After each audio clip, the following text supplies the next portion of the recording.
Netcasts you love. From people you trust. This is Twit.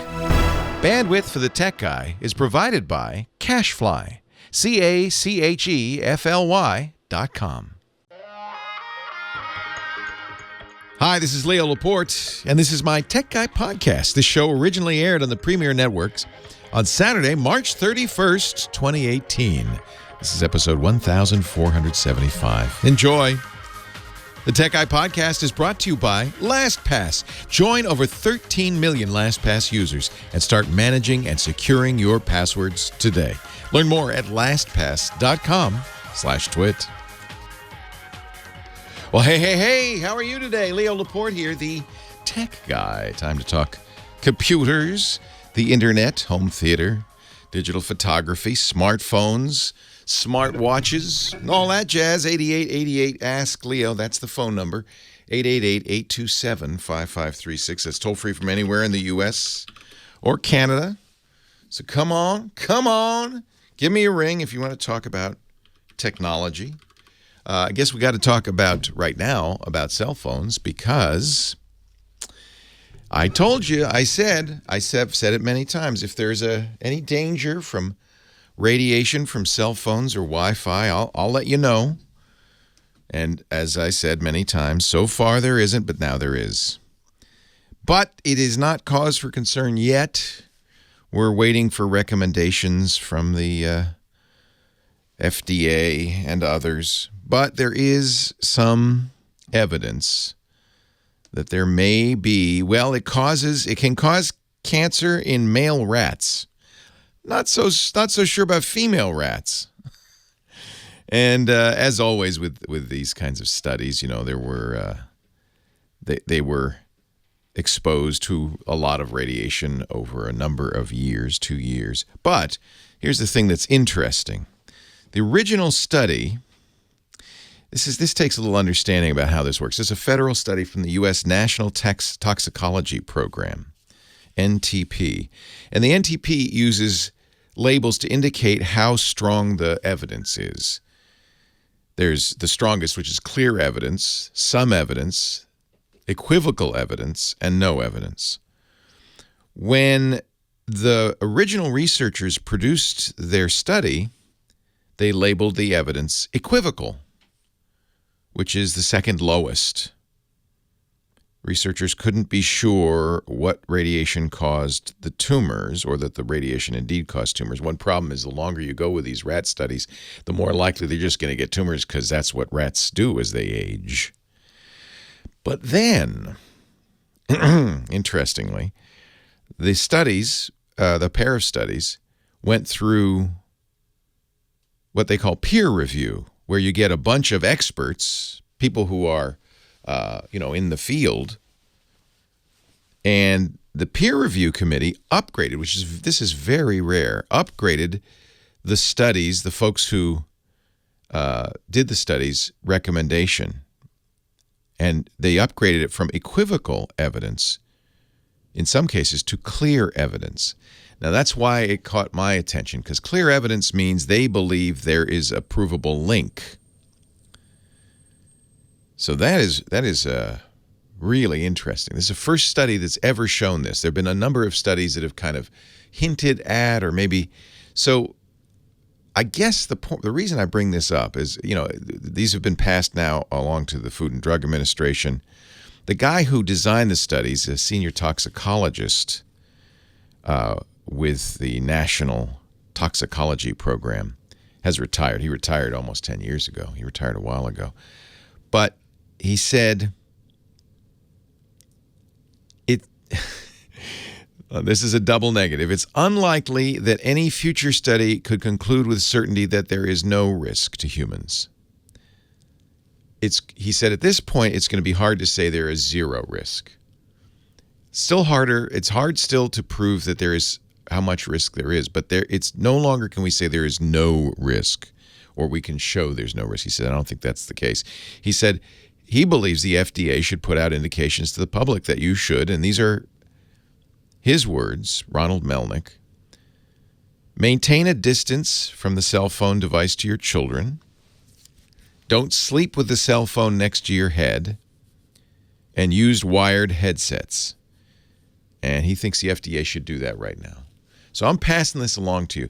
I have to quibble with that last one, use wired headsets. And in fact, it kind of casts a little doubt now into this guy, because a wired headset, if there's danger from the cell phone, putting a wired headset in your ear would not protect you from the cell phone. It would just conduct that radiation right into your ear. So that, I don't know. I mean, maybe he knows something I don't know. But so this is interesting. The upgrade, particularly what's interesting is this never happens in peer review, that usually they will downgrade or approve the study, but they will rarely upgrade the study. In other words, the researchers said the evidence was equivocal. We're not sure.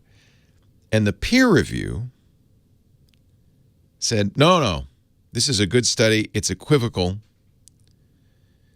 We feel the data, when combined with our knowledge of the cancers and the design of the study, which we think is very good, we think this proves, or at least shows, a clear connection. So I just wanted to pass this along to you. What do you do now? I don't know. I'm still going to carry 2 cell phones in my pocket, one right next to my heart. Although some of the rats did get heart tumors, I should point out. The papers found there was clear evidence that exposure to cell phone radiation increases risk for a rare type of malignant tumor called a schwannoma in the connective tissues that surround the nerves around the heart. So, in the past we've always said this isn't possible, this is not likely, because it's what we call non-ionizing radiation. It's not like an X-ray. You wouldn't have an X-ray machine carry around in your pocket. That'd be a bad idea. Or take too many X-rays, But that's ionizing radiation. This radiation is considered too weak to do damage to cells. It's non-ionizing radiation. And that's why I've said, and many have said, and I've stuck by it until now, there's no danger from cell phones. But this might be something we want to pay attention to. This is a good study, and it did find some evidence. All right, so I just want to let you know, because I told you, I was very clear. If this should happen, if we should see this, I'll let you know. Now my duty is done. Whew, okay, that's a little scary, isn't it? Don't sleep with one under your pillow. That probably seemed like good advice. Remember, as I've said many times, the distance between you and the cell phone is important. That this kind of radiation, all radiation, decreases by the square of the distance, which means it goes down really, really fast. So 1 foot might be sufficient. 2 feet might be sufficient. Keep it, in your briefcase or your purse. That's probably fine. Don't worry so much about it. But let's pay attention to this, and we'll keep paying attention, and I'll give you the information. Bad news for Tesla owners, of which I am one. This is bad news for autonomous vehicles in general now. We had the Uber crash a couple of weeks ago. Killed a pedestrian. Seems to be some evidence now that Uber was not driving safely, that the autonomous vehicle didn't have all the functionality it should have, that the safety driver was, well, we see in the video, not paying attention. And then, very sad to say, an Apple engineer died a couple of days ago in a fiery wreck on March 23rd. So I guess that was 8 days ago, in a fiery wreck in their Model X. And Tesla has confirmed the Model X was driving in autopilot. The driver had complained to Tesla that and I've had this experience too, the autopilot was missing a curve, was kind of heading toward a barrier. He took over in every case, but he brought it in. He said, there's something wrong with it. It keeps heading towards this barrier. Tesla said, no, as far as we can tell, there's nothing wrong with it. Now Tesla says, yeah, he was driving with autopilot, did hit that barrier, died. It was a terrible wreck, if you've seen pictures of the car. And autopilot was engaged. Tesla also said, well, the autopilot said he should put his hands on the wheel. And that's true. And I think really the real lesson here, another warning today, is that they shouldn't call it autopilot. It's not autopilot. And when I drive with mine, and I always am paying close attention, do keep my hands on the wheel, and will often take over, because it's not always a good idea to let that car drive itself. And I find, strange curves and barriers like that, those do cause problems. I was driving my Model X yesterday, and it with autopilot on, it crossed over the line. It's not supposed to cross over a line. It crossed over a line. So that's not good. So just a word of warning if you're using a car. And you know what? This applies to the sophisticated cruise controls on a lot of other cars. Be a little careful. Leo Laporte, the tech guy, 8888 Ask Leo. Website techguylabs.com. Join the kids in the classroom. They're in the back there at irc.twit.tv. And we will get to the phones right after this.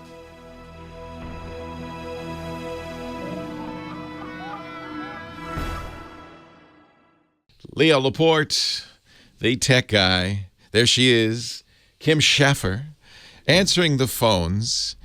Have you been lifting weights? You look really strong. I've been lifting buckets of ice and beer.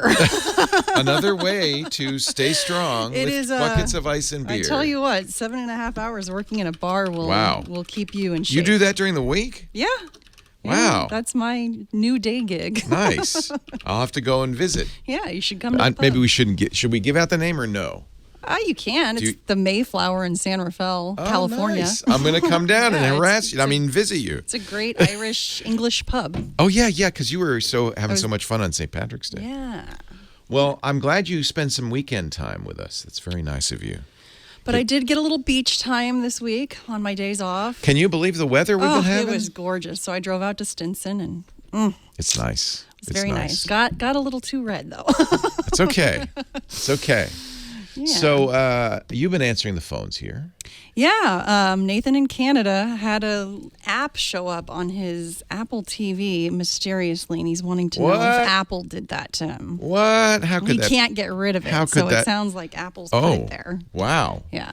Wow. What could that possibly be? Nathan, where in Canada? Canada's a big place. Where in Canada? New Brunswick. New Brunswick. In the east. Nice. I know a little bit about Canada. I used to go to Toronto every month to do a TV show up there. Yeah. What'd you think of it? Oh, I love Canada. And then when they moved the show to Vancouver, loved that too. Never been to New Brunswick, but there's always time. Yeah. Did you have a preferred wireless carrier when you were out here? Oh man, they're all terrible.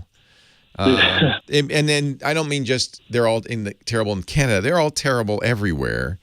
I just brought my U.S. carrier up with me, although I to be honest, I worked for Rogers at the time, so I guess I'd have to say Rogers.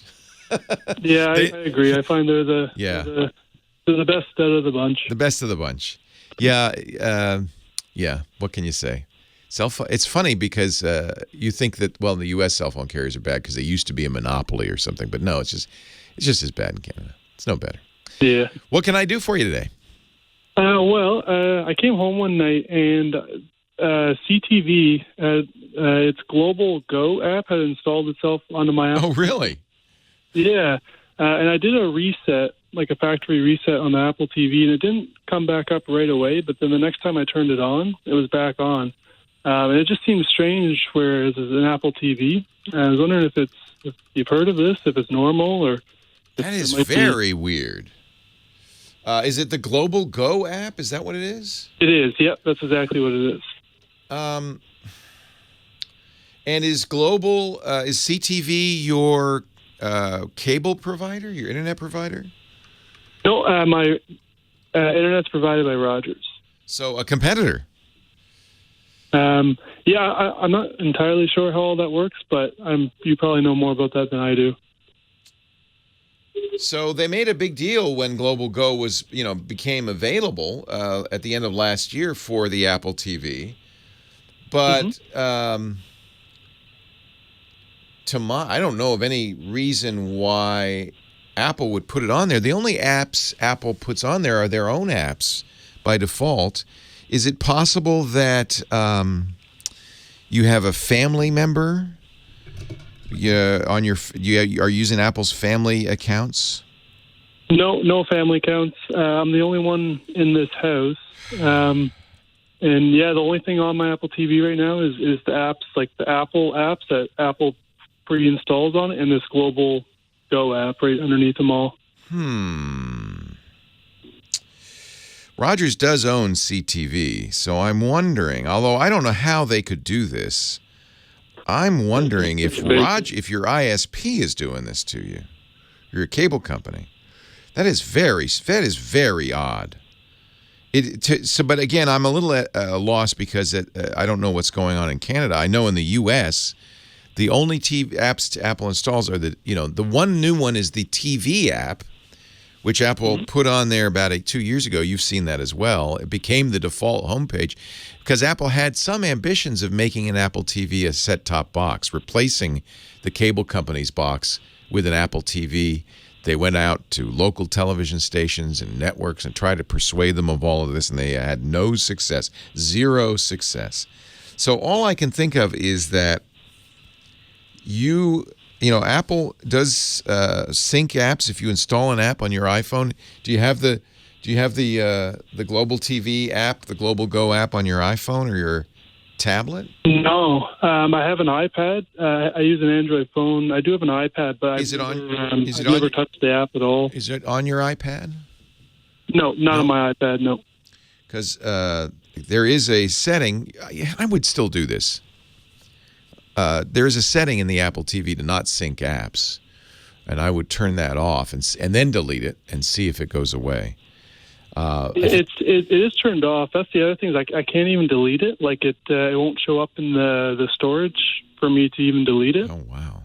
Well, at this point, if you really don't want it there, I mean, you might just live with it. But if you really don't want it there, reset the Apple TV, and that will get rid of it. It'll bring up just the default apps.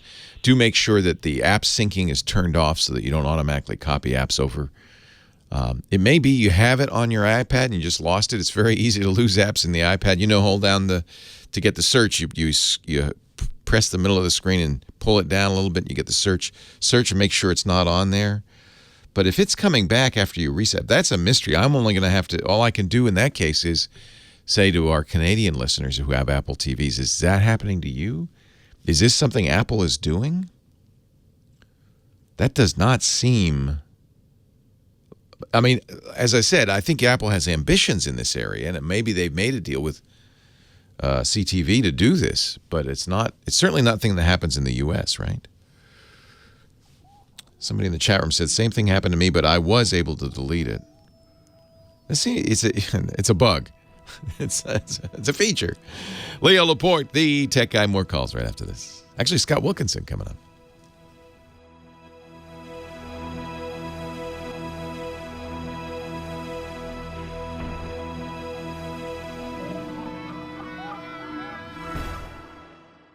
Bump.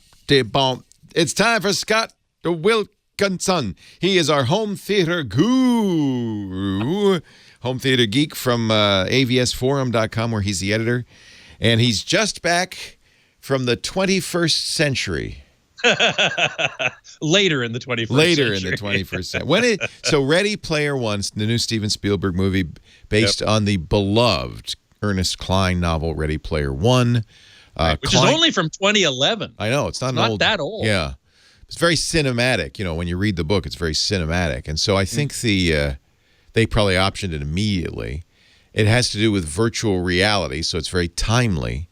Yep. But is it the near future? I don't remember what year it is. It is. It's the year 2045. 2045. So it's about 27 years from now. And the world has gone to hell in a handbasket, as you might imagine. Yeah. And the escape is to go into this virtual world. So people are poor, and yet they have they can afford the power to run a virtual reality and enter into it with their VR gear and stuff. The way that they solved the moving around in the virtual world problem, I thought was brilliant. So that's a problem right now if you use VR. It is. Yeah, because none of the current VR kits, the Vive is the most flexible, but the Vive, you make a space that's like 10 feet by 10 feet. It's got 2 sensors that are up on the wall. You can move around within there, but if you had to walk across a parking lot in virtual reality, you couldn't do it. You couldn't do it. Yeah, you can only go a few feet. Right. And so all of the games out now have this kind of dopey thing where you maybe use the controller and point it where you want to go, and you press the button, and then you go whoop, and you're there. Yep. They've got a better way of doing it in the future. Oh yeah, in this movie, that the way that's depicted is actually very clever. Well, I've seen. I think you could say, because maybe I don't want to spoil it, but we've seen trailers. We've seen people, for instance, get inside of what looks like a thing, and then they're really in the virtual world. It's a much more elaborate, thing. Yeah. It's basically an omnidirectional treadmill. Oh, that's so dopey. Okay, go. Cool. Those exist. Those exist now. I've seen them. You can get on them now. Yeah. Okay. Good. Really? Okay. So you stand this is, on that. by the way, you can something walk nobody talks about with virtual reality. They all act as if you can move around. You can't. Right. So Exactly I'm gonna buy a omnidirectional treadmill. Yes. Okay. And put it in your crappy apartment. And put it in my crappy apartment. By the way, Vive did get Vive, of course, is the official virtual reality headset of Ready Player One. So there's Vive all over the place. Yeah. All right. Well, I think it's an entertaining story, as you've heard, and I'm sure everyone has heard. It is chock-a-block with references to mostly the 80s geek culture. Yeah, Iron Giant is in it, which is hysterical. Problem is, this will appeal to my kids who are in their 20s. But I was, it doesn't. The 80s, that's not my favorite time. This was a question that I wrote. I have a review up on AVS Forum, and one of the questions I posed is, how do teenagers today, which is a large part of where the movie is aimed, how do they even know some of these 80s references, much less teenagers in 2045? How will they be so intimately familiar with 60-year-old references? Yeah. How many 60-year-old references would you be familiar with if you saw them? Not that many. Some, a few, maybe. They're not but 60 years old. Well, the in 80s in 2045. Oh, they would be. Oh, yeah. Yeah. Well, no, but that's kind of the conceit of it all, isn't it? That they're, for some reason, they just have this, it's like as if we had nostalgia for the 20s or something. Exactly. Which we do, but do we have intimate, detailed trivia knowledge of the 20s? Maybe that's what history studies in the future. Maybe. Boy, that's depressing. Now, what I have to say is I saw it in Dolby Vision, as I usually do, at a Dolby Cinema, and with Dolby Atmos sound. Did you see it in 3D? No, it was in 2D. But I will have to say this. I think that this movie is one of the few that I would probably go see again in 3D. Really? Because for one thing, VR is all 3D. It has to be, because you put on these glasses or the goggles, the headpiece, and you've got a little display for one eye and a little display for another eye. It's all 3D in virtual reality. So I guess that makes sense. Yeah, so it would make some sense. Now, this is a conversion. Steven Spielberg shot it in 2D, and then a company called Stereo D converted it to 3D. So that can work very well. That's what they did with Titanic, and I thought it worked beautifully in that case. So it's possible to make a good 3D movie by converting a 2D movie. Right. So I might very well go see it again in 3D. I know you don't like 3D, and I don't necessarily think it's not necessary. Even in 2D, the visuals are so gorgeous, just beautiful. One thing that really struck me amazing was how when you have animated humans, most of the time in animated movies, they look obviously animated, right? They're obviously cartoons. And as you try to make animated humans, faces in particular, that look closer and closer to real, Uncanny Valley. They enter what's called the Uncanny Valley, and they start looking really ho ho ho. Uncanny. Exactly. Yeah. They start looking really creepy.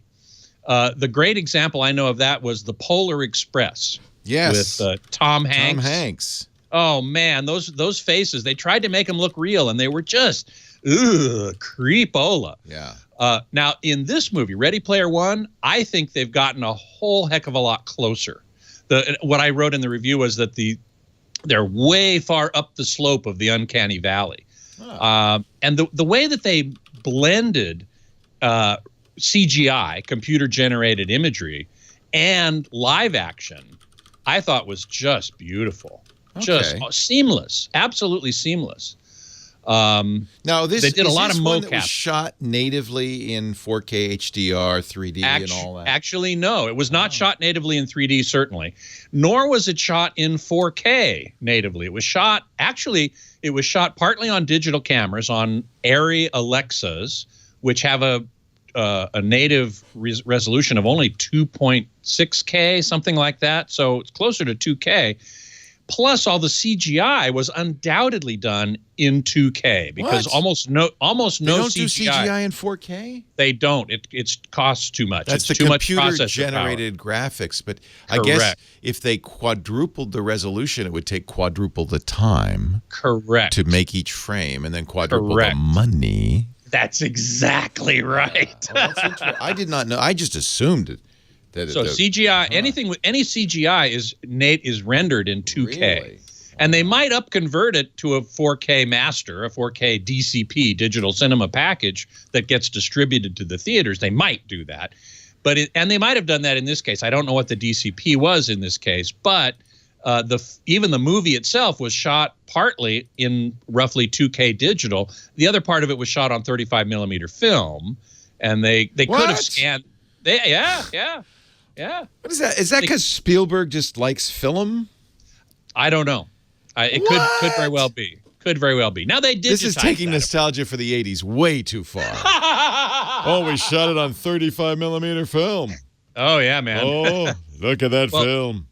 The most fun of this movie, for me anyway, was looking for all the references. Oh, yeah. You won't catch them all. And there's even some in the musical score. There are a few little melodic fragments. Sure, this was a game with the trailer, and I think that you had to go and watch a YouTube video if you wanted to see all of them. Exactly. I mean, it just people couldn't find. There were tons of them. I mean, the quest in the movie is for an Easter egg, and all of these references are Easter eggs in and of themselves. Oh, that makes sense. Okay, it's pretty cool. It's really cool. All right. And well, you talked me into it. I'm going to go see it tonight in an Atmos theater. We don't have Dolby Vision HDR, unfortunately, but that's too bad.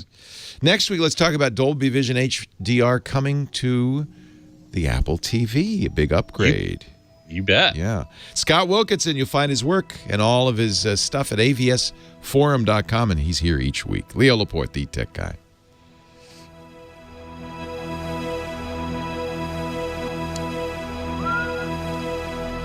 That's probably another reason I won't like it, because I don't know all these 80s things, right? I'm not familiar. Well, you know Star Trek, Star Wars. Sort of. Back to the Future. I'm a bad geek. I'm not even I mean, it's bad enough that I don't like this, but I don't like Star Wars that much either. Oh, well, okay. I'm allowed to like what I like, I guess. That's true. That's absolutely true. You'll get some of them. Omnidirectional treadmill on screensavers? We're reviewing an omnidirectional treadmill on the screensavers today. Really? From Ready Player One? Yeah. Is it the same one? Jason, well, that's what the T says. Jason's already done it. It's apparently you can buy these things. Well, I don't know. Wow. I don't know if it's a thing you can buy or if it's a place you go. Oh, it's probably a place you go. Yeah, because you wouldn't you wouldn't want this in your house. Still photo, so. Well, if you were rich enough. But there are destination-oriented VR things. IMAX has one here in LA. I haven't gone yet, but I want to. We go tried check it at out. South by Southwest. They had the Ready Player One experience, but it was. Oh yeah. We waited an hour to get in, and they said it's another 2 hours to do the experience, and we just said, unfortunately, I'll be leaving. Bail. Bail. All right, here you go. All yours, my friend. Thank you so much. Okay, let's see here. Yes, so in the William J. Becker says in the book he just appears to be sitting the whole time. I don't know if Klein, had that in the book or if that came with the movie, this omnidirectional treadmill thing. But the omnidirectional treadmill, I think, gives you something that VR doesn't have yet, for the most part, which is a physical embodied sense of moving around in the virtual world. Another thing that I didn't mention in my segment there with Leo, is that they also have, if you have enough money, what are called haptic suits.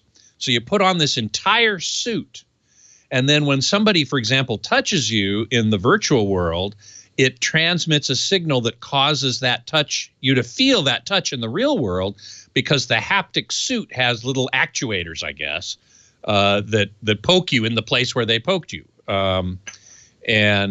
So that's another solution to a problem in VR, which is hapticity, the haptics of it, the feeling that you're in the environment and that you can interact with things in the environment more than just with vision and with sound.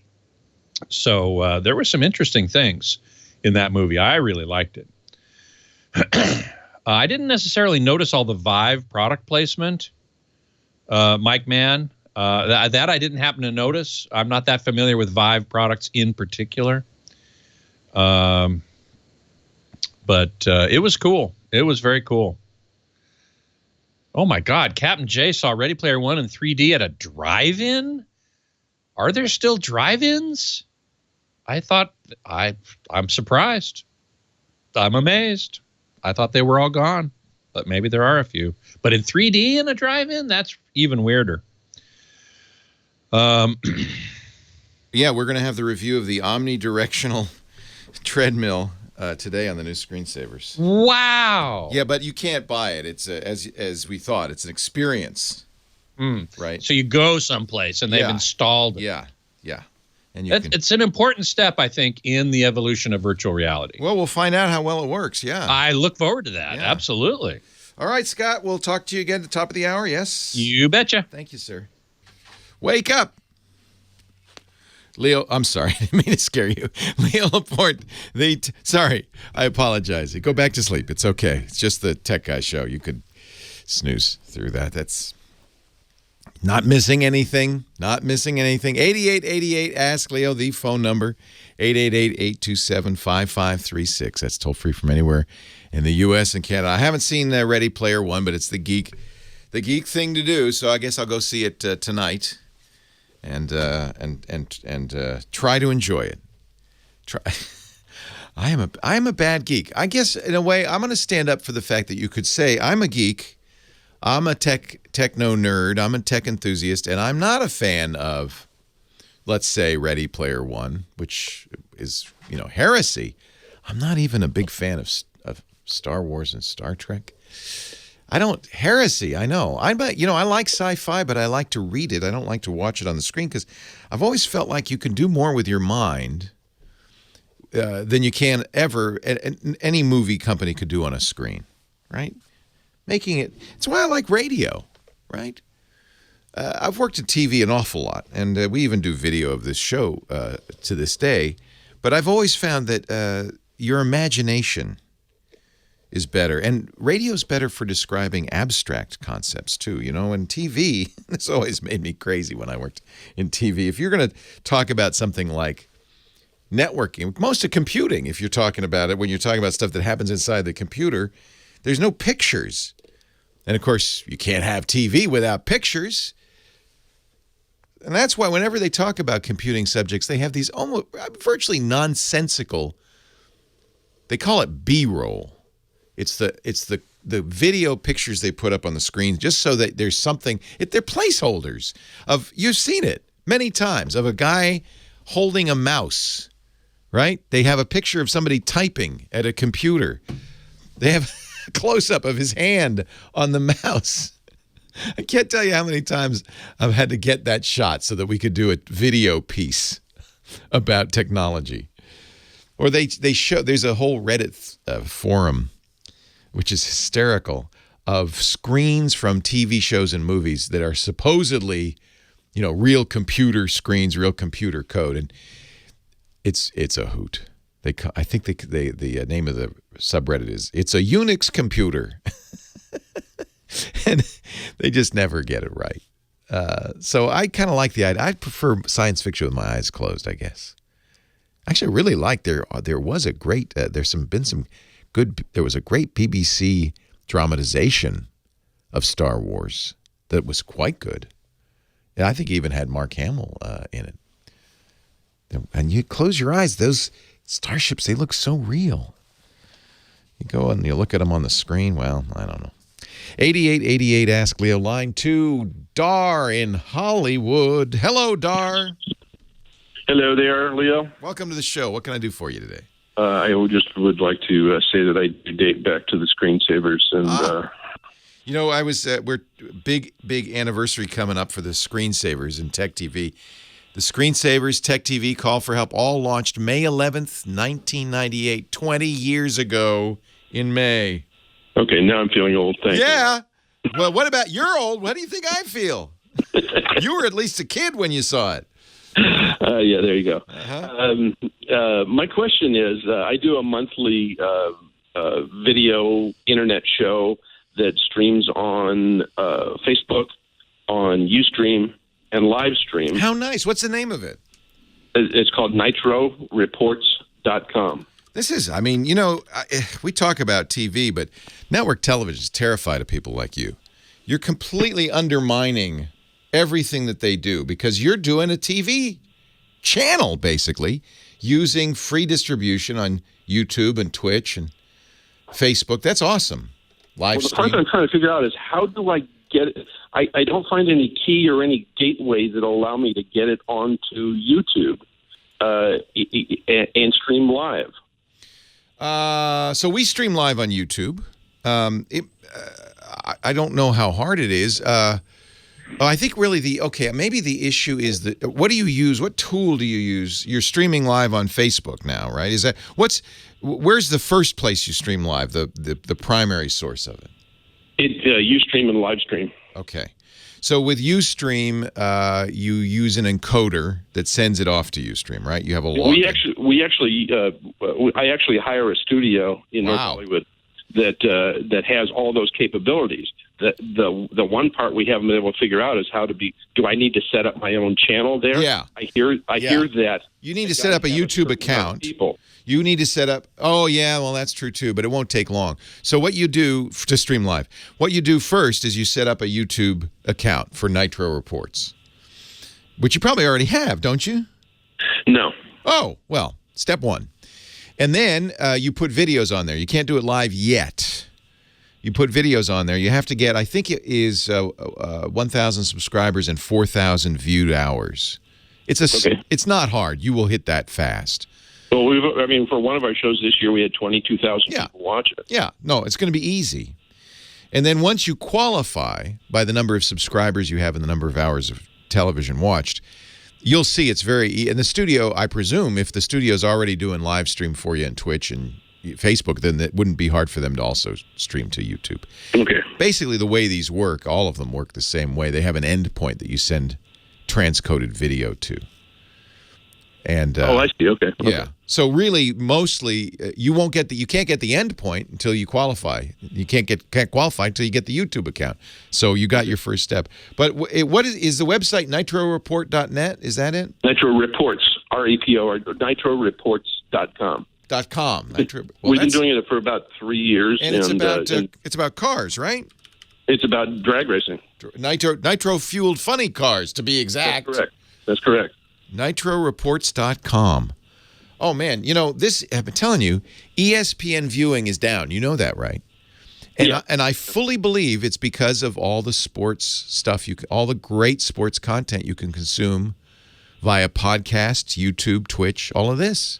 We're trying to make it really specific that this is perfect. Like a couple of guys sitting around at the end of the day drinking a beer in the trailer after the racing's finished. This is my experience as also with podcasting. We've been quite successful over the past 15 years doing podcasts. And the secret to success is kind of the opposite. And this is what really baffles mainstream broadcast. The mainstream broadcast, your goal is to hit the largest possible audience. So you dumb everything down, you dilute everything so that it's offensive to the least number of people, and and you get the largest audience. We're going the exact opposite way. You target, you super serve an audience. You target an audience, a niche audience, and you give them the best, and they can't compete in mainstream media.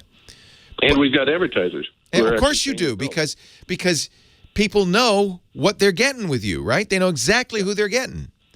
It's very narrowcast. It's narrowcast. That's the success. By the way, is your show released on Sunday? No, it's on Tuesdays. All right. Well, that's all right. We can adjust. Hey, I think you're brilliant. You're right. This is the way to do it nowadays. And I see so many programmers on YouTube emulating mainstream television. No, that's the mistake. Go narrow. Go narrow or go home. I've been amazed at the way that the audience has grown and the way that people are now recognizing us. Think about why, right? More. The reason why is if somebody's really into into Nitro, they're going to tell their friends, all the friends who are into it. You've got a natural audience. It just happens naturally. Plus, they're super enthusiastic because you're serving them. It all makes sense. Good going. NitroReports.com, and just create that YouTube account, and you're on your way. I honestly believe that. Leo Laporte, the tech guy. More calls right after this.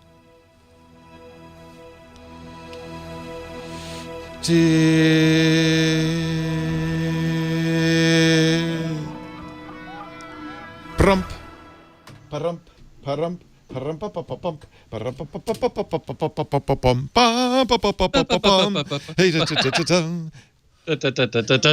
want to get pictures before we go? All right, let's. You're driving home. Wow. We're going to let Scott take over then. Here you go, Scott. Okay, thank you very much. So, hello, everybody. Happy Easter to you tomorrow. Happy Passover today. It's amazing. As far as I know, the Christian calendar of Easter was designed to make sure that it didn't fall at the same time as Passover. This is what I've heard anyway. And this year, it didn't work. Not only that, Easter's on April Fool's Day. I love that. I just love that. So let's see. We've been talking about dogs in the chat room. I'm a dog person, definitely. Not a cat person, but a dog person. Don't have a dog at the moment, but I used to have a purebred Samoyed. Gorgeous, gorgeous dog. But, oh, man, what upkeep. I'm not going to do that again. Short hair for me next time. That's for sure. Tech in San Diego is looking for a little sound system for his daughter going off to college under $50. I'm sorry, I don't know anything to recommend at that price range. I don't really look at that price range. Not that it's not important. It is. And in your application, that's pretty good. He says he found something for like $25 at Walmart from Logitech. Okay, well, Logitech is a known brand at least. I don't know if this, I really don't know for sure if this is the way to go or correct thinking, but I generally prefer known brands over unknown brands. It doesn't mean you're going to get a better product with a known brand than an unknown brand. I just think the probability might be slightly higher. That's my feeling about it anyway. And it's only a feeling. I have not done any research to substantiate that, but there it is. Oh, Jay had a Sammy too, Samoyed. I wore white jeans when we bred her. Yeah, exactly. Great dogs. Beautiful, wonderful personality. Love that dog. JDD Junior 777. What was my favorite thing at CES? It would have to be the Samsung The Wall, which is a micro LED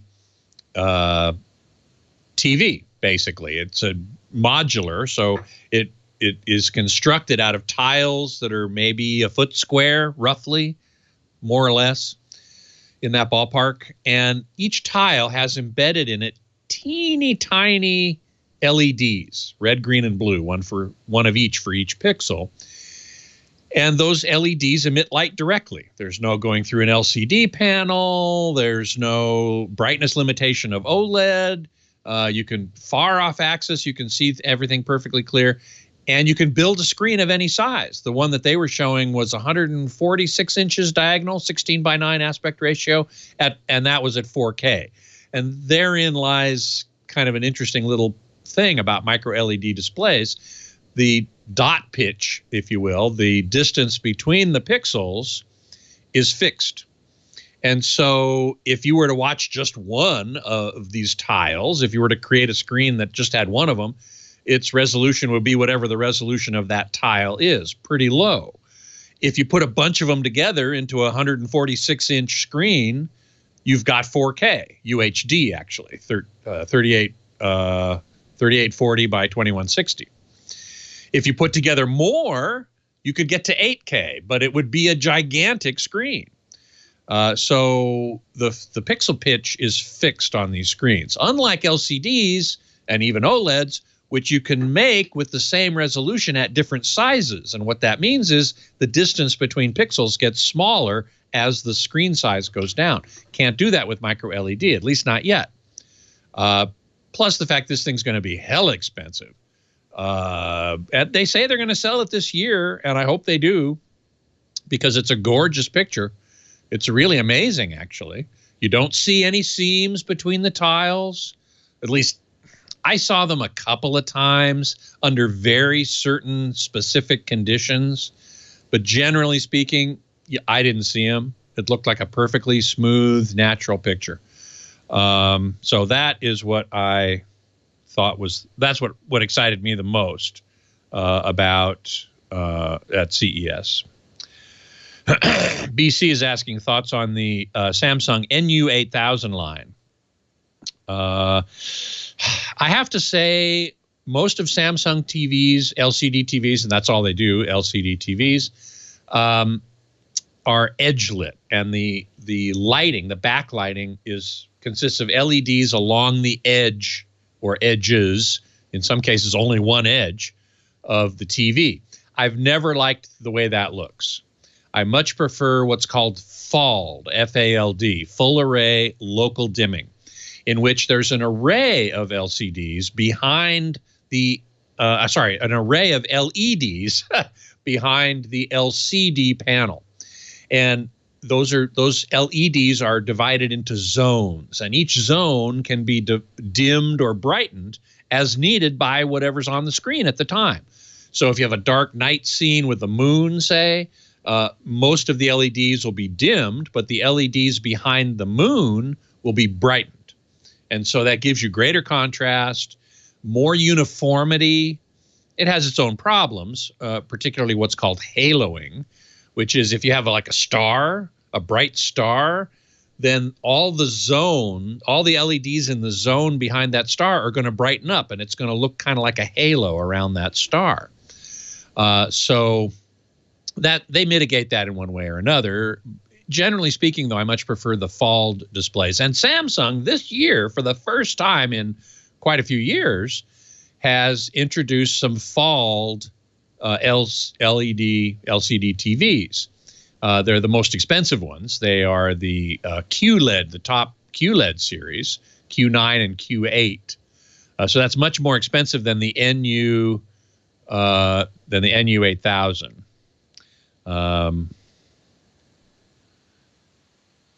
Yeah, so only need a decent TV for home, only in for the summer, don't want to spring for top of the line. Okay. That's a good question. The 2018s we're just going to start to look at now. The LG Super UHD, I think they have a 55 SK 9000 for $1,800. I'd look at that one for sure.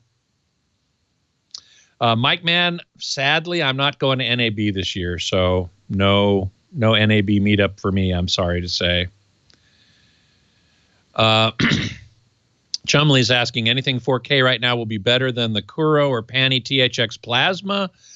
I think OLED does match the quality of the Kuro or the last Panasonic Plasmas, and it's 4K and it's HDR. So, in fact, it exceeds it. That's my opinion. LG OLEDs or the Sony OLED. Well, hey, how are you today? Leo Laporte here, the tech guy. Time to talk computers and the internet and home theater and digital photography, smartphones, smartwatches, anything with a chip in it, anything in this wild world around us that technology is changing so much. And, you know, it's funny because I've been doing this little technology thing for some time, as you may know. started doing technology radio in the early 90s. I'm practically as much of a nostalgia piece as Ready Player One. But in the earliest days of it, it was really a utopia we were talking about. An amazing world that was going to change so dramatically. And, we weren't far off. I mean, the internet has brought some amazing things. Technology and science have brought some amazing things to the 21st century. We live in remarkable times, and it's very easy to take for granted all the great things that have happened. But we're very much aware, I think, these days of some of the worst things that have happened. A lot of talk these days about what they call surveillance capitalism. I'm going to have to give credit to Shoshana Zuboff, who's a professor at the Harvard Business School, for that. She's writing a book which will be out this summer called Surveillance Capitalism, which really is about companies like Facebook and Google, Amazon, that make money not just from selling goods, as Apple does, or even Amazon does, but from selling your information. And Amazon is a big, believe it or not, big advertising company. A lot of their revenue comes from advertising. Certainly all of Google's revenue and Facebook's revenue comes from advertising. And, well, frankly, all my revenue comes from advertising. There's a little bit of a difference. I don't know anything about you at all. Radio we haven't figured out a way to kind of follow your every footstep and figure out everything there is to know about you. Unfortunately, the internet has given, and I'm sad because I am excited about these technologies. I feel so positive about them, but it has also given tools to marketers and advertisers to track you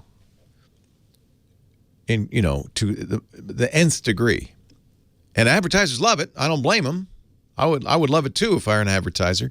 And it's why pretty much 80% of all the advertising money being spent these days goes to two companies, Facebook and Google. They can tell advertisers more than anybody else can. I don't even, truth is, I don't even mind that. If what I'm going to get is ads that are tailored to my interests, I don't mind that. That's fine. What I don't want, and I think what is more of a problem, is advertisers who take advantage of it to advertise to somebody, for instance, who's depressed. Yeah, Facebook knows your psychological state pretty well. And they can sell ads to you on your psychological state. I don't mind if somebody sends me an ad because I've looked at advertisements for tires before, or because I live in Northern California for products Northern Californians would like, or because of my age, products somebody of my age would like. I don't mind that. That makes sense. But if it's based on things like my psychological profile, that bothers me. That's where Facebook really has gone too far. And then, of course, there's the much larger and much more scary issue of what governments might do with that kind of information. Because now we're not talking advertising. In Holland, in the Netherlands, before World War II, it was the practice, and considered a benign practice, for every citizen to register. And one of the things they registered was their religious affiliation. And there were great books stored in all the city halls all over Holland with all the citizens and their religious affiliation. Not a problem until the Nazis took over and used those books to persecute Jews. In fact, there's some very famous stories about people trying to burn those books and destroy them before the Nazis came to town, but they weren't effectively done, and they became a real tool for religious persecution. And that's the kind of thing we really want to watch out for with surveillance capitalism. So this utopia that I was very excited about 20 years ago, 30 years ago, has turned into, in some ways, a nightmare. But I don't want us to throw out the baby with the bathwater. There's still plenty of wonderful, amazing things we're getting from technology.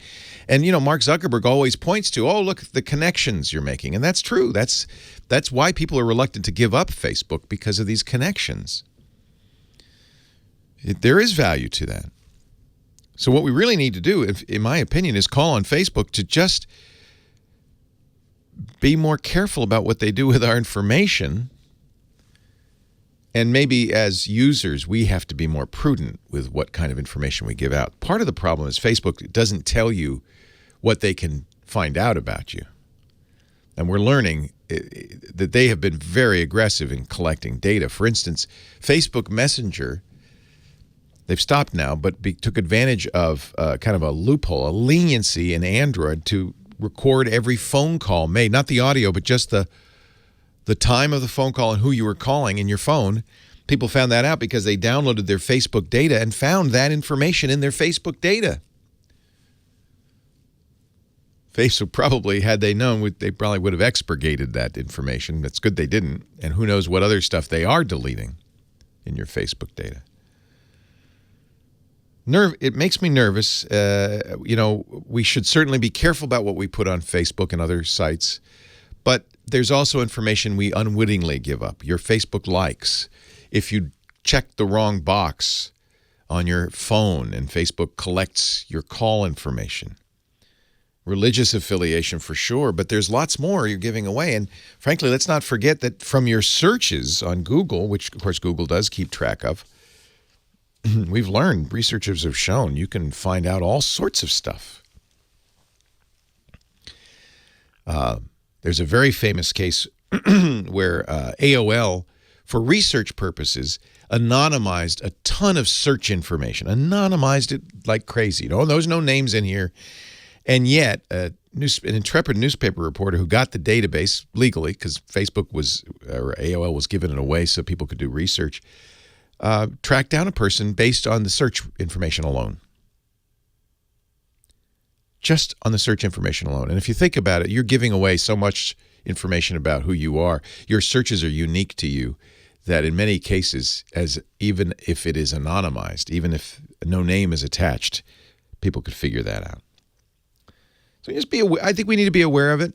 We live in a situation where there's strongly incented by advertising to collect as much information as possible. They do. They are not, perhaps, as Facebook has not been, as cautious with that information as they ought to. They let people have it that shouldn't have it, like the Russian government. So they need to be held to account. But, ultimately, I think we need to understand that we are talking about ourselves a lot more on the internet, even if you don't think you are, and be a little careful about it. I was going to play for you I could play for you real quickly. Be careful. This is the silly season for tax scams. Here's a voicemail my wife got yesterday. Message: I want you to return the call as soon as possible, as IRS have filed a lawsuit against your name. The local county sheriff are going to arrest you for 4 serious allegations before this matter goes to the courthouse and you get arrested. For more information... Now, I want to say right up front, Lisa has no problem with the IRS. This is not from the IRS. The sheriffs are not on their way to arrest her. They want you to call this number. I'm not going to play the rest of it because I don't want you to hear the number. It's a scam. Be prepared for the next 2 weeks. Nothing but scams from the IRS. And listen to how that was designed to scare the heck out of her. The sheriffs are on their way to arrest you. Quickly call this number. Don't be fooled. Don't let your brains go out the window because of your fear. They always use fear to take advantage of you. That's a scam. The IRS does not call. The IRS does not email. They use the U.S. Postal Service. Oh, man. Leo Laporte, the tech guy, 8888 Ask Leo. We have a great website. It's free. There's no sign up. I don't collect any information about you. I don't want it. TechGuyLabs.com. That's where all the show notes are.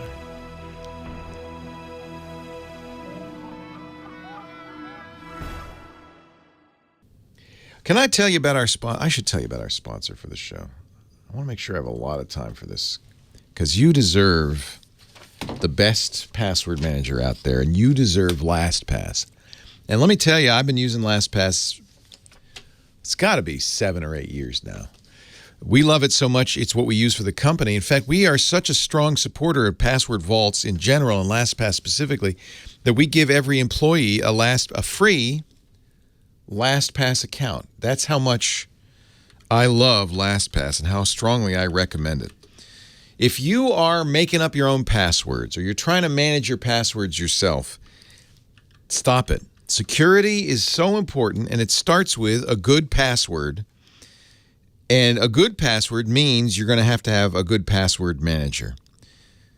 Lastpass automatically remembers and fills your passwords anytime, anywhere, whether you're on your computer or a mobile device. I love it for that reason, because everywhere, and I set up a lot of computers. I'm always using new computers and new phones and new stuff. LastPass goes with me everywhere I go. In fact, it's literally the first thing I install. I use the Chrome extension, but I also have the standalone app. 81% of breaches are caused by what? Weak passwords. And if you're a business and you're letting employees make up passwords, you got to stop. You need to have enterprise-grade password management. That's why we use it here. You have complete control over which passwords. People don't get the whole vault. Just need to know. AES 256, and by the way, Steve Gibson has vetted LastPass. They do everything right. Everything right. LastPass Enterprise, that's what we use here. LastPass Premium, that's what I use myself. LastPass Families, actually I use that. That's really great because you can designate a survivor if you pass away. You can have your wife get your passwords. That is huge, and there's protections built into that. That is huge. Lisa I'm part of Lisa's designated survivor, and she's mine. That very important. And the family sharing is great because she'll say, what's the cable company password? And I'll say, I shared it in LastPass. She has it. And if you have a smaller team, LastPass for Teams is great too. Teams are 50 or less. At work and at home, this is the only way to fix your password woes. The number one most preferred password manager. Forget that.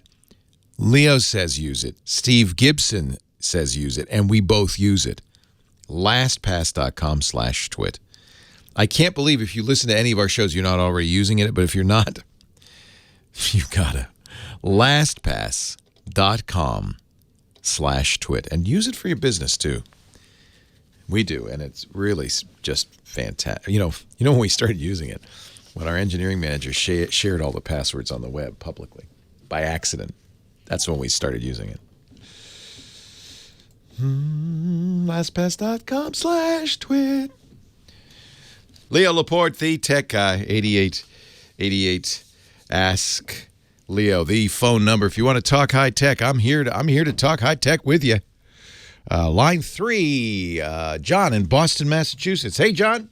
Hey, how are you, Leo? How are you? I'm great. How are you? Good. We listen to you, my dad and I. He's 86, and you're the only guy that could get him listening to technology. I've tried many different people, but something with you clicks with him. I don't know what it is. Well, please thank him. That's really great, John. Thank you. Yeah, and what we're trying to do here for him is trying to get him involved with computing. I was thinking about an iPad Pro, the 12.9-inch, and a lot of people say maybe that could replace a laptop these days. Yep. Well, let me tell you my own experience. My mom, who lives nearby in Cranston, Rhode Island, is 86 also. Actually, she's 85. She'll be 86 in January. And she is, of course, because she's my mom, got all the latest stuff. She has an iPhone, an iPad, a 12-inch iPad, one of the big ones. She has a MacBook. She has an iMac. I even going back to Windows 2000 days. She's had Windows PCs, mostly because her son just makes her do it, right? Yeah. But two things she loves, and we've had her on our shows to talk about it, actually. She loves her 12-inch iPad. The only issue would be vision because, of course, and just take him to an Apple store and look at it. Make sure that he can read it. You can make text bigger on the websites and so forth, but sometimes if vision is a problem, that might be an issue. The other thing I don't like about the iPad, it doesn't have a keyboard, but you can always get a case with a keyboard for it. Or you could look at the other option if you wanted a keyboard would maybe be a Chromebook. I think that's also very good, not just for seniors, but for everybody. Chromebooks are super secure. If you go to a hacker convention like DEF CON, the only laptops you'll see will be Chromebooks because they're the only ones that are safe to use in an environment that's hacker-rich. So that's another good choice if he needs a keyboard. And there are many more form factors with the Chromebook as well. They make Chrome boxes that attach to big screens. So if he needs a bigger screen or likes more real estate on the screen, you can do that. And all the Chrome OS devices have keyboards. But like I said, you can always get a keyboard with an iPad. I find an iPad's great for seniors who just want to do a little light typing on email because they can do that on the screen. And mostly are web surfing, maybe banking, shopping, that kind of thing. Right. Do these iPad Pros now have any kind of file system? Sort of, but not really. The idea Apple has is, well, why do you want a file system? You don't. That just confuses people. Every app has its own files, and there is file sharing between apps, but that's considerably constrained. Apple does now have a Files app that lets you kind of look at files, but not in the same general way that a desktop operating system like Mac or Windows does. So, yeah, but I think their position is not inaccurate. I think file systems are kind of an abstraction that's a little more difficult to grasp for non-techies. And you believe that the iOS is the future for Apple? Yeah, I'm really sad about this, but Apple's completely made this clear in their actions, if not in their words, that the future for them is iOS, not macOS. A Mac is not. My mom loves her MacBook. I gave her a MacBook our last trip out there, and she really likes it. But I noticed she uses the iPad more. I said there's two things she likes, and this is another one to consider with your dad. She loves her Amazon Echoes because she can talk to them, which is a more natural interface. And for listening to music or podcasts or news, there really is no better situation. But she even uses it in kind of novel ways. For instance, it takes a while for her water to heat up for her shower, so she'll use Echo to set a timer for like a minute. She'll go turn on the shower and then set the timer, and then it'll let her know when the shower is ready. So she's actually been able to really use it, I think, quite well. And I got to mention that I always see the Google Pixel Book next to your left there. I was wondering, is that compatible? Because they're around roughly about $1,000. These are too expensive. Pro. Yeah, these are too expensive. This is not something I recommend. I just like it. Yeah, it's for people who are so all in on Chrome OS that they want an Intel processor, and they don't mind spending $1,000 for it. It is the creme de la creme of Chromebooks. But frankly, for $500, the next step down. The $500, the mid-range Chromebooks are very nice, and I would say a $500 Samsung Chromebook Plus is an excellent choice. And that has a stylus, too, if he likes to draw. So, you got to kind of think about what Dad's going to be doing with it. Touch is really natural, and if he's not a techie at all, touch can often be a really great entree into technology. He's not a techie at all? Well, you know what he likes to do? He likes Turner Classic Movies, and he likes to stream. I'm teaching him all that. Perfect. You can do this now. And I heard the iPad Pro has one of the best 120 hertz screens you can buy. It's a gorgeous screen. I don't know if you'll get 120. I know you won't get 120 hertz when you're watching Netflix or Turner Classic Movie because they don't serve it as 120 hertz. But you will get 120 hertz when you scroll, for instance, in a browser, and that just makes it much crisper. It is, the iPad screen. There's nothing like it. They've really done a great job. Take him to the Apple store in Boston. There's a nice one, and just say, Dad, look at these, and can you read? Is it comfortable for you? Can you I think 12 inches. Remember, 12 inches, if you're just a foot away from it, is like a giant screen TV. Sound quality is superb on it. He can always wear headphones with it as well. My mom uses it with her hearing aids because iOS works with some hearing aids, and so she can hear the audio through her hearing aids if she wants. We use FaceTime all the time on it, and if you ever think you'll FaceTime your dad, this is a great, easy to use, and the audio comes through her hearing aids or headphones, so she can hear quite clearly. It really is a great way to communicate as well. And how about going the Android route with tablets? Is that No, I wouldn't. No. Android and tablets have not been a good match. There is a new Chrome OS tablet from Acer that really, it's $329. It looks like Google just wanted to have something to compete with Apple's announcements in education this week. I wouldn't recommend it. The reason you get a Chromebook is because you want something more like a laptop with a keyboard. Right.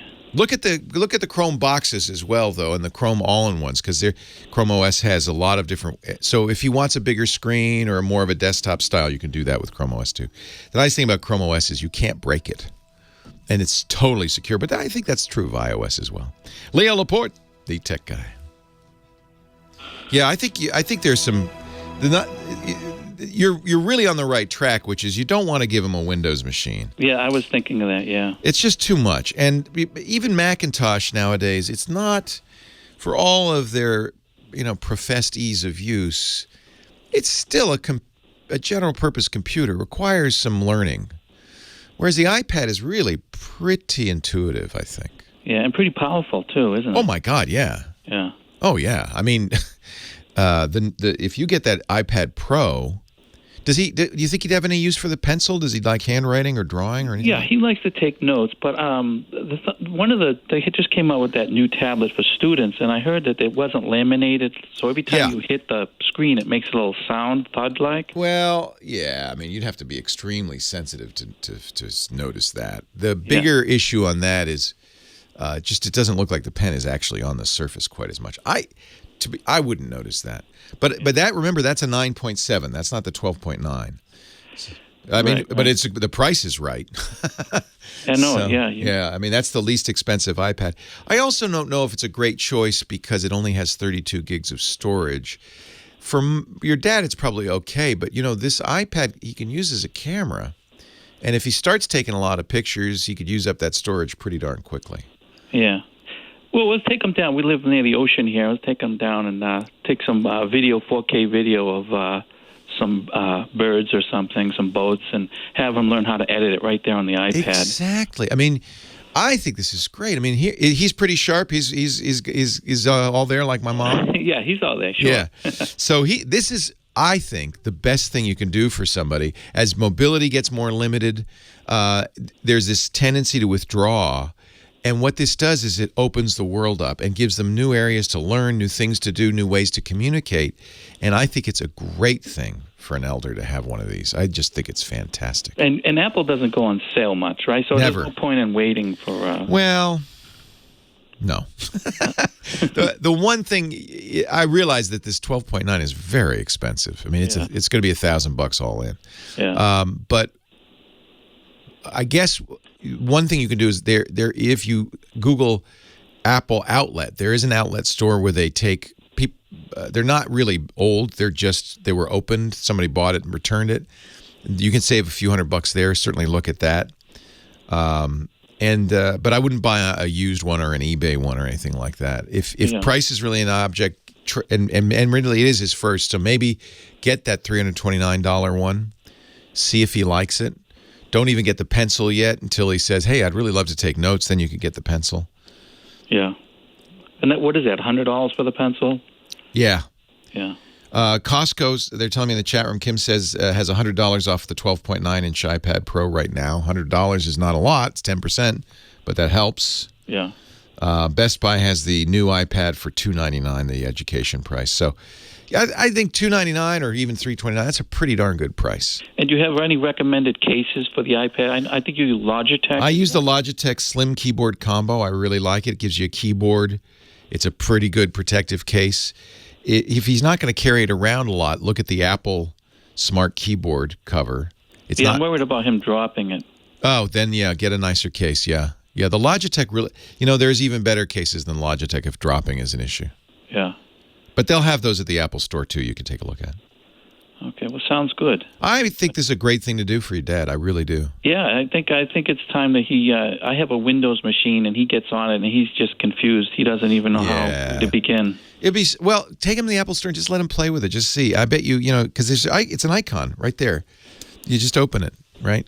And you could set it up a little for him, put in some bookmarks and stuff for things he uses. And reading, too. That's another thing. God.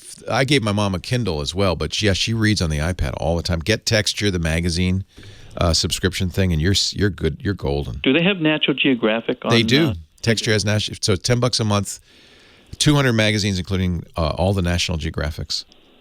Sounds great. He'd love it. And you don't think any kind of new iPad Pro will be coming out in 2018 to wait? Well, it will probably at the end of the year, yeah. Yeah. Okay. Got to run. All right, Leo. Thanks a lot. Take care. Hey, Johnny, you ready to go? I sure am. How you doing? I'm great. Here we go. He's been everywhere. He's Johnny Jet. our traveling guy. He's back home in beautiful Manhattan Beach, where the weather was spectacular yesterday, Johnny. I hope you got to enjoy a little bit of it.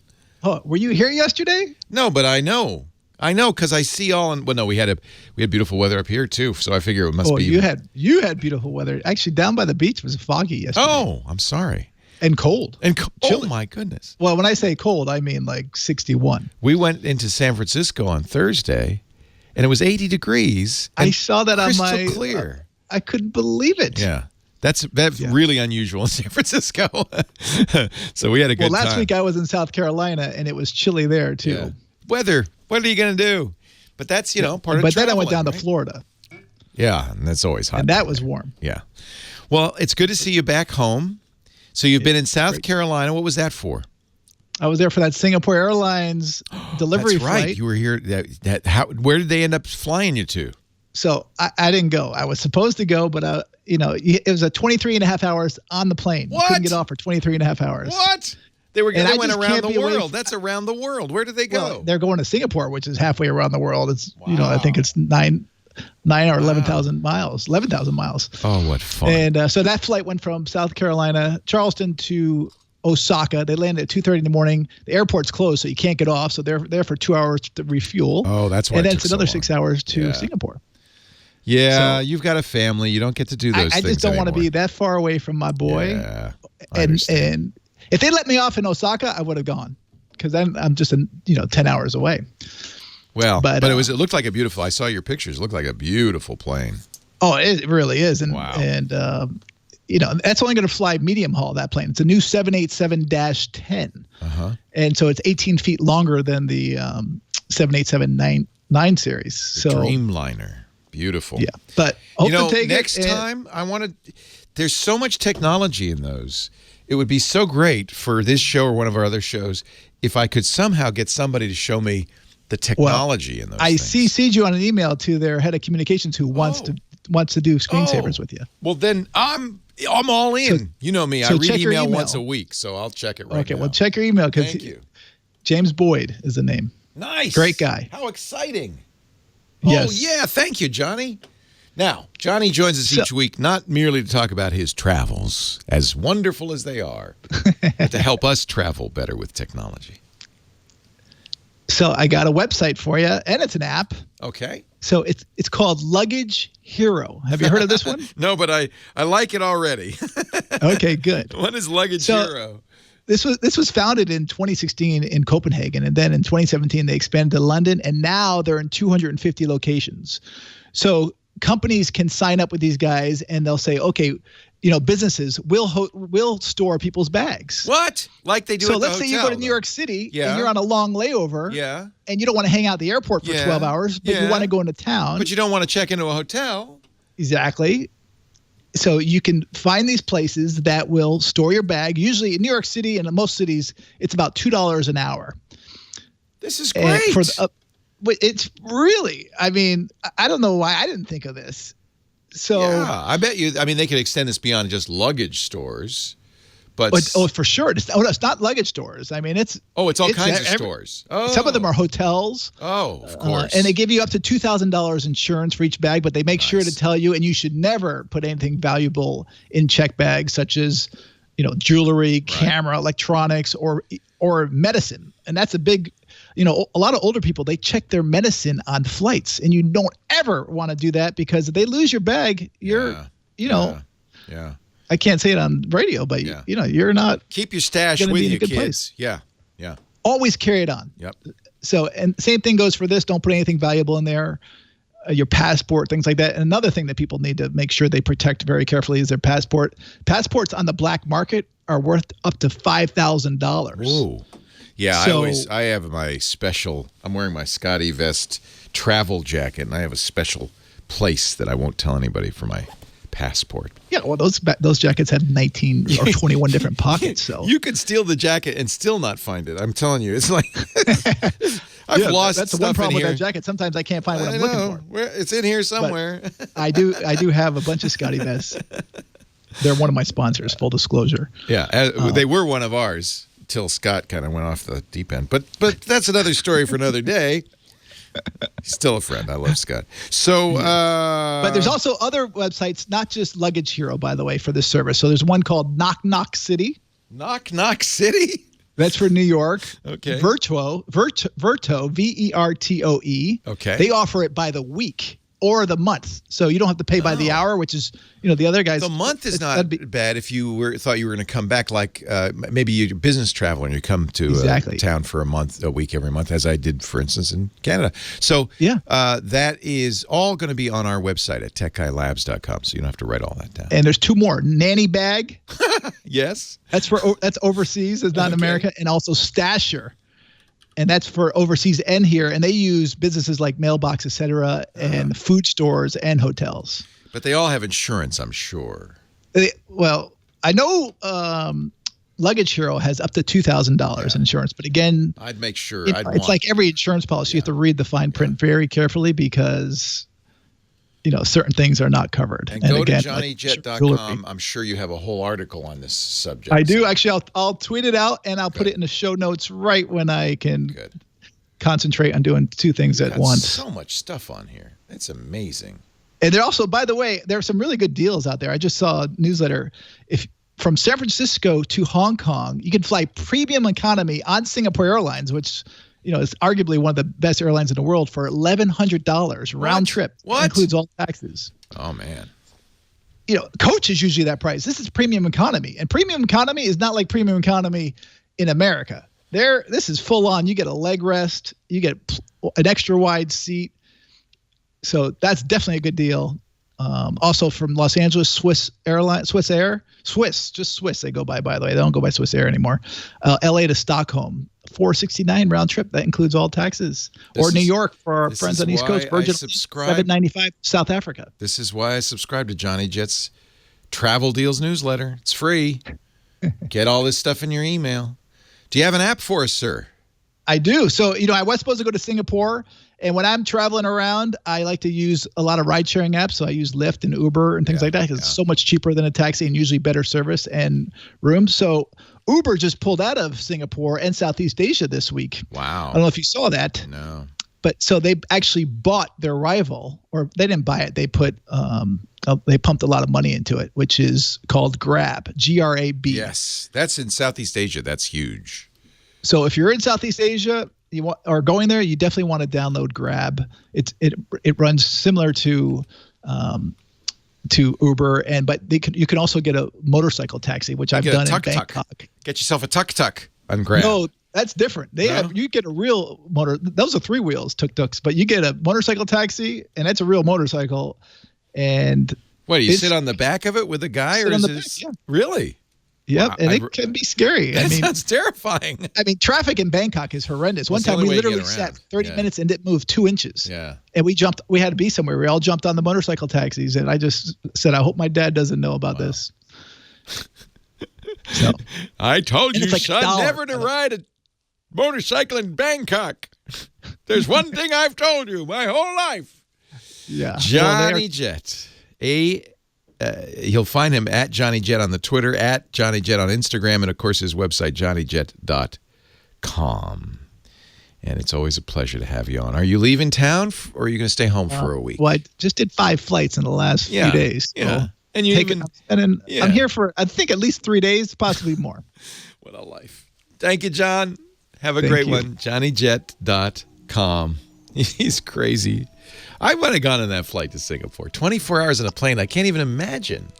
Crazy. Oh, I would have done it. I just crazy. If I didn't have Jack, I love Singapore. Is one of my favorite places. Oh, I love the food in Singapore, the people, the climate. It's so safe. It's so clean. Yeah. I really like the food. Singapore. Again, the food is amazing, and the fruit. I just love Southeast Asian fruit. You like durians? Mangosteens, Are you a durian? Rambutan. Durian lover?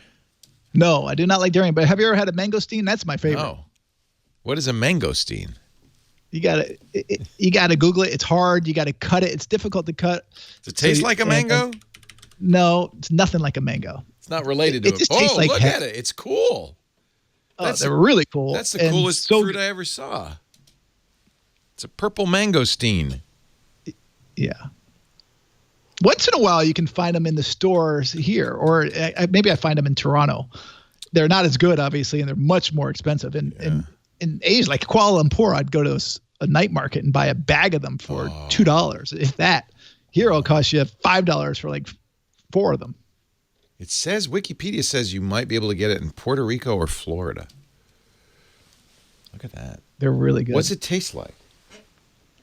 I can't explain it. So you open it up and you eat that white part in the middle. Yeah, and there's a little nut inside those white parts, so you don't eat that, but it's so good. Mangosteen.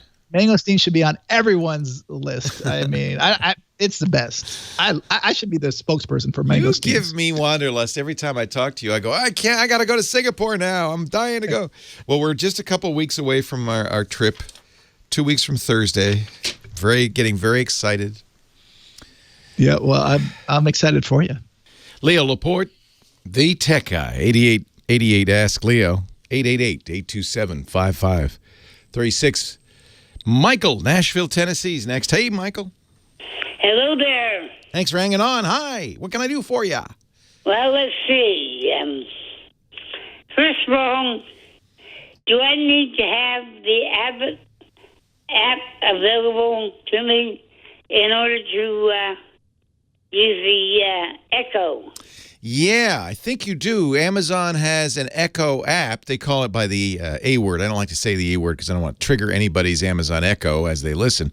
But, ALEXA. They call it ALEXA. And so you need that app on a smartphone. Do you have a computer of any kind? I have a computer. That was my second question. I have a computer running Windows 8.1. Let me see if you can use it with a computer. I'm pretty sure you can. Let me see. This is what Amazon says. As long as you have a laptop or some kind of device where you can download the A app, you need the A app to set up your time zone so your alarms will be accurate, so your weather, you have to have location and so forth. So there is, and I think actually you do it through the Amazon website, as I remember. It's nice with a smartphone, but it doesn't require one. You just need to be able to run it, and we'll run on Windows 8.1. In fact, there may be, I should look on my Windows Store, there may even be a Windows Store app for the Echo, which would make it a lot easier. So yeah, you do need an app of some kind to communicate with the Echo, but you don't need to have a smartphone. You could do it on a laptop. Yeah, I don't see an Echo app on the Windows Store, so I guess you'll just have to use the website to do it. Yeah, and then once you available to me. Yeah, once you set it up, then it's very straightforward because you don't need the app anymore. The app is merely to do things like connect it to the Wi-Fi. You have Wi-Fi at home? Yeah. Yeah.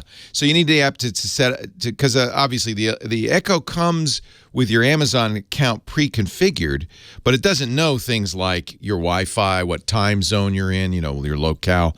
So once you set all that up, and you can do that at I hate to say it, alexa.amazon.com, then you don't need your computer anymore. You could just use the Echo by voice alone. So it's only for the initial configuration. There's additional configuration you might want to do. For instance, there's a thing called the flash briefing, which is your morning news. And you could say, good morning, Echo, what's going on? And it'll say, oh, good morning. Here's the time, weather, and here's your flash briefing. And the flash briefing can be configured to have any variety of news sources you choose. So, including, by the way, I should say, this show. So, we appreciate it if you look for Twit, my podcast network. You can get Twit content in your flash briefing. There's quite a bit of stuff available for flash briefing. But then once it's configured, just use it. I've got it now just sitting on my windowsill, hooked up to a couple of powered stereo speakers that I used to use on the computer, but don't anymore. Yeah, there's another good use for an Echo. You get the Echo Dot. It's about $30 or $40, depending on whether it's on sale. And with the Echo Dot, you hook that up to a nice set of speakers, and now those speakers are voice controlled. So you can say things like, I did this morning. I said, Echo, listen to the Bare Naked Ladies. And it played me music while I was getting ready for work. That always feels like that's Saturday music for me. I don't know why, but I just feel like that's what tomorrow I'll do Easter Bunny music. So yeah, and I'm looking right now at alexa.amazon.com, and it is exactly the same as the app. So all of the things you can do in the app, the A-word app, you can do, including seeing what's playing on your. I even see the list of all my Echoes at home on here. So you have complete control, just as you would in the Echo app. That's actually nice. I'm glad you asked, because it means people don't have to have. They don't even have to have Windows or any particular computer, because you do this all in your browser. So you can get a Chromebook. You could do this on an iPad. Of course, with an iPad, you can have the Alexa app. Oh, I said the word. Darn it. Sorry. Oh, I'm sorry. We had a caller last week that was asking why my podcast network, and this includes the Tech Guy Show, can't be played in an Echo group. And I gave her bad advice because I tried it. And you're right. It doesn't work. And we've been doing some detective work on that. And we haven't yet come up with the right answer. We thought maybe it was something strange about the way we've encoded the audio, but it's not. We're still working on it. We'll fix it. It's our fault, I guess, because we noticed that there are some. It's the podcast play fine. It's the live stream, but there are some other live streams that you can listen to in a group. Where you have multiple Echoes and they're all in one group. I have a group, for instance, with all the Echoes in the house called Everywhere. So I can say, Echo, listen to Twit Live, which is our live stream, doing whatever show I'm doing at any given time. I can say, Echo, listen to Twit Live everywhere, and it won't work. I can say, listen to Twit Live. It'll play on one, but it won't on the group. I don't know why. We don't know why. We're working on it. It's some strange detective work. I do, as I mentioned earlier, I do love the Echo, and my mom loves the Echo. It really is great for people who don't want to be, become computer nerds, but want some of the modern functionality of a smartphone or a tablet or a computer. Things like, what's the weather going to be tomorrow? Or what's the weather in Singapore tomorrow? And that kind of thing. And the Echo really does a great job. I highly recommend it. Love it. On we go to line 2, Mike, Tiburon, California. Hi, Mike. Hi, Leo. Thanks for taking my call. Listen to you all the time. Enjoy it a lot. I'm going to China. I have Sprint, and I want to know how's the best way to do, number one, messaging, and number two, how can I receive email, Gmail, if that's at all possible? Yeah, so the first thing you want to do is find out what services are currently blocked by the Great Firewall of China, because it changes. In fact, I remember going to China a few years ago. Facebook and Twitter were open at the time. Then they had the Uyghur Rebellion, and all of a sudden I couldn't access Facebook or Twitter.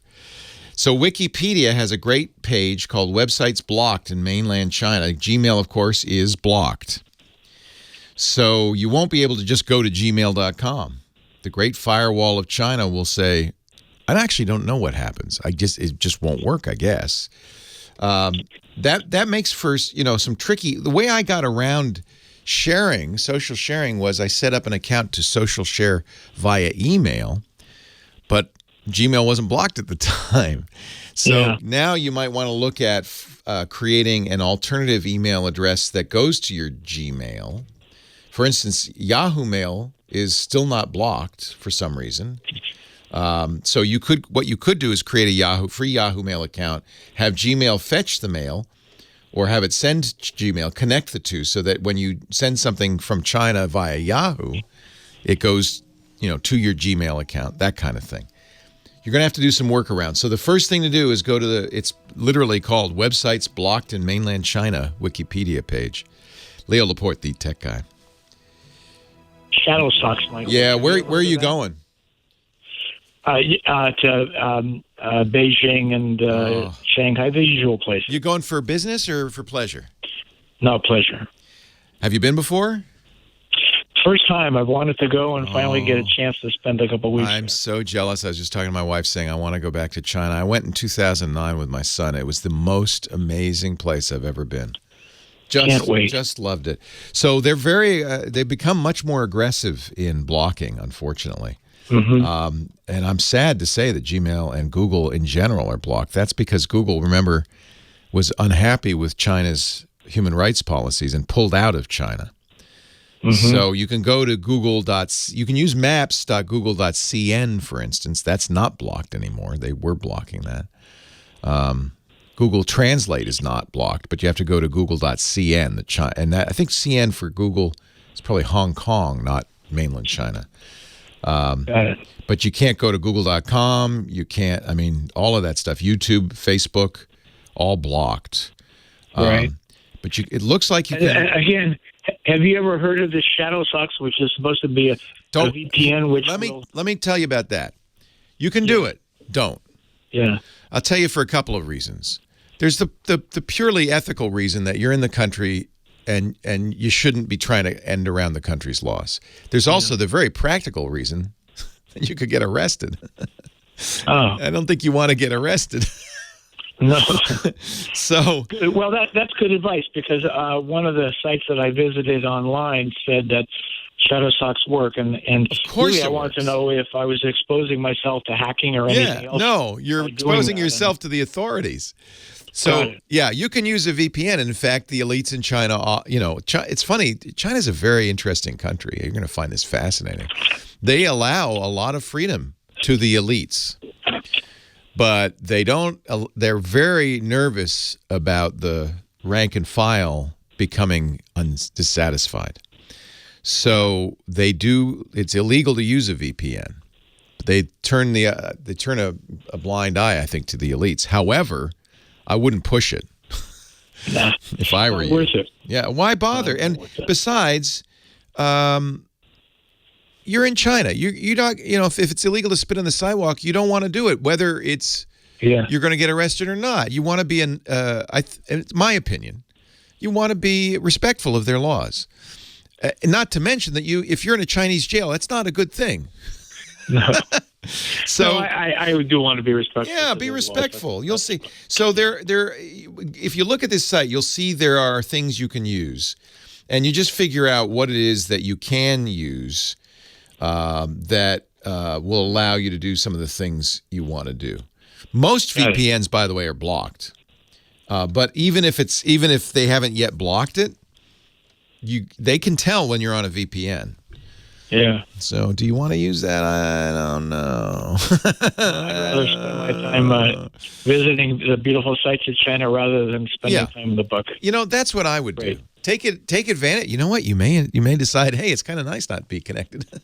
This service is no longer around, but I use a service called Posterous that let you email pictures that they would then post on Instagram or Facebook or whatever, and that was a way around it that I felt like that's okay. I'm emailing it back to the States where it's being posted from the States. I didn't find that I didn't think that was inappropriate. But you have to decide. Well, thanks for taking my call. My pleasure. Thanks for calling. Take care. Bye-bye. Bye-bye. Well, hey, how are you today? Leo Laporte here, the tech guy. Time to talk computers, the internet, home theater, digital photography, smartphones, smart watches, and all that jazz. Our phone number, if you want to call in and talk, is 888-827-5536. That's toll free from anywhere in the U.S. or Canada. I'd love to hear from you. We could talk high tech. 8888 Ask Leo is the phone number. And we go back to the phones now with Sean, who's in Tampa, Florida. Hi, Sean. Hey, how are you today, Leo? I am great. How are you? Doing well. Looking forward to Easter. Yeah. Happy Easter weekend. Thank you. And to you. Thank you. Here's a question for you. With regards to your conversation with virtual reality, especially with that new movie out. Yeah. I am an architect.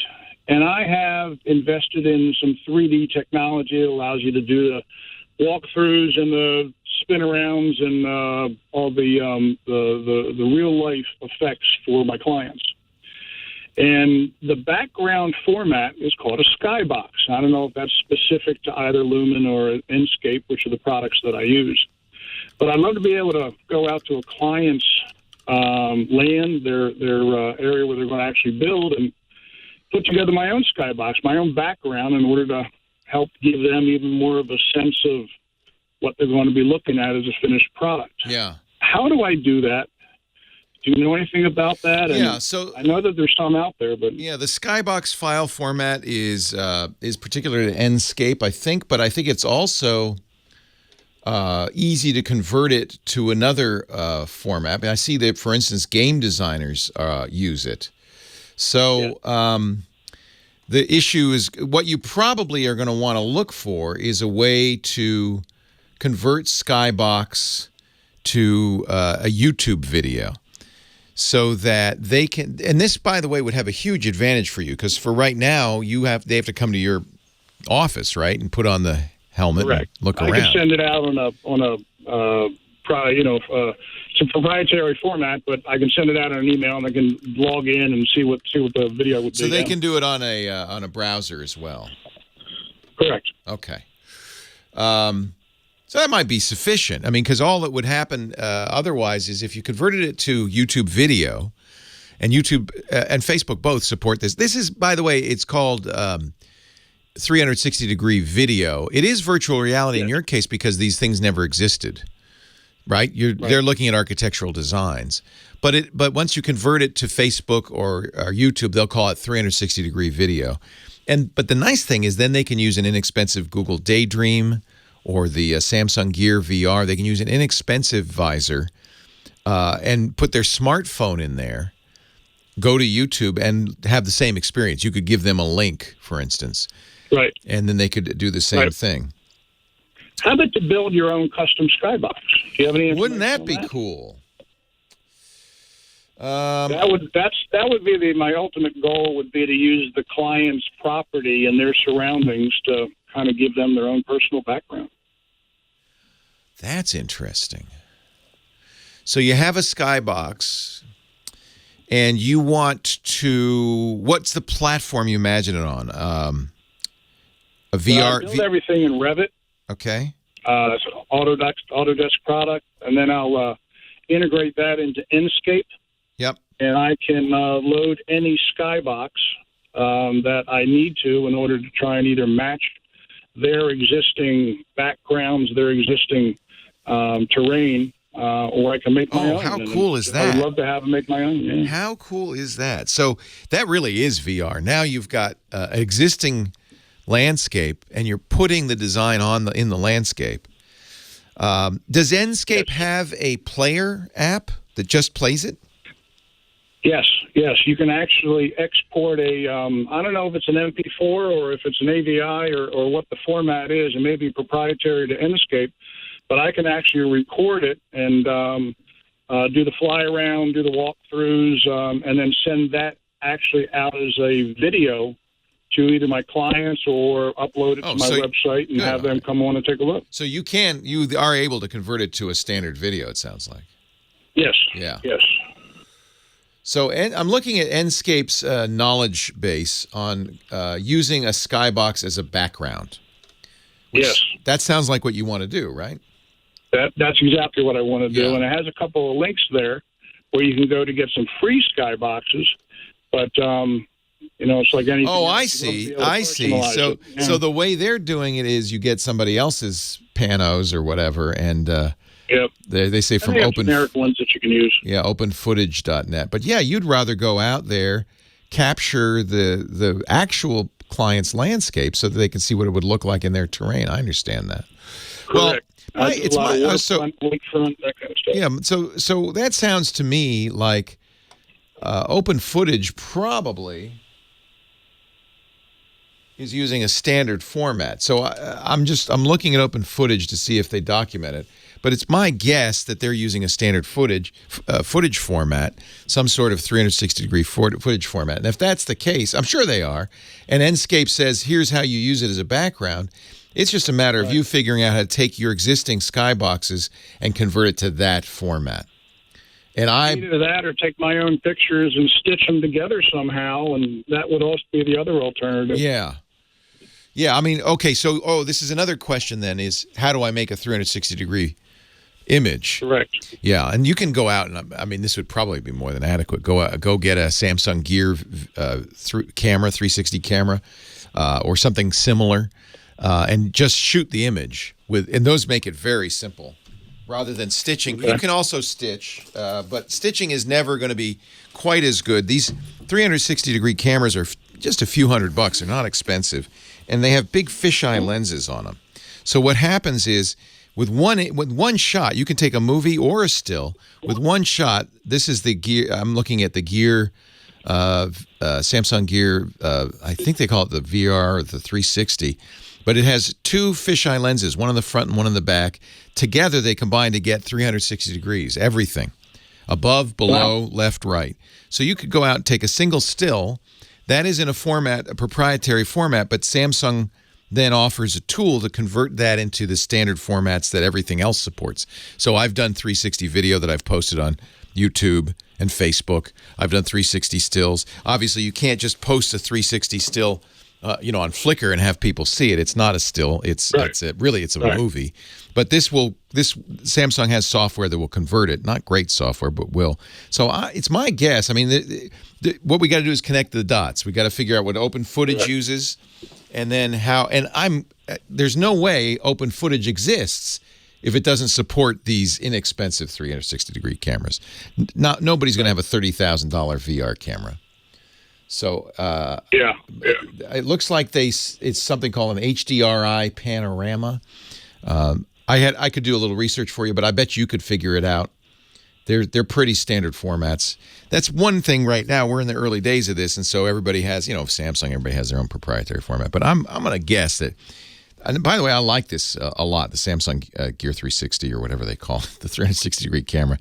But this came out with the S8, so I think there's probably a newer one from, if not Samsung. I don't think Samsung has a newer one yet, but maybe that's in the works, and I imagine other companies will do as well. I take this everywhere I go.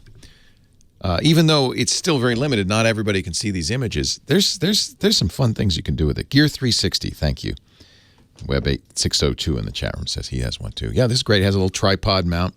So you can get yourself out of the frame, which is a good idea if you're going to give this to your clients. Oh, and here I am, right next to the building I just built for you.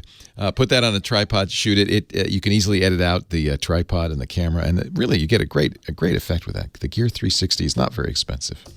Hey, thanks for the call. What a great, see, this is how exciting this technology is.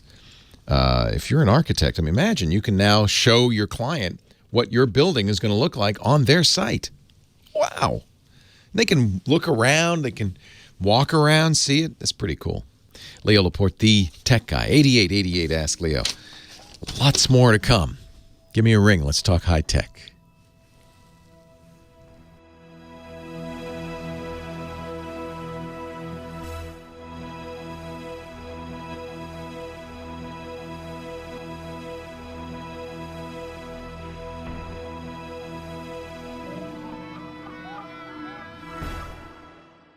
Leo Laporte, the tech guy. 8888 Ask Leo.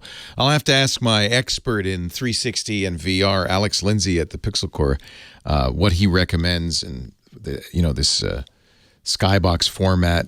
I love the idea of using the Skybox as a background for an architectural design, so you can see what it's like. And I'm sure you can do it.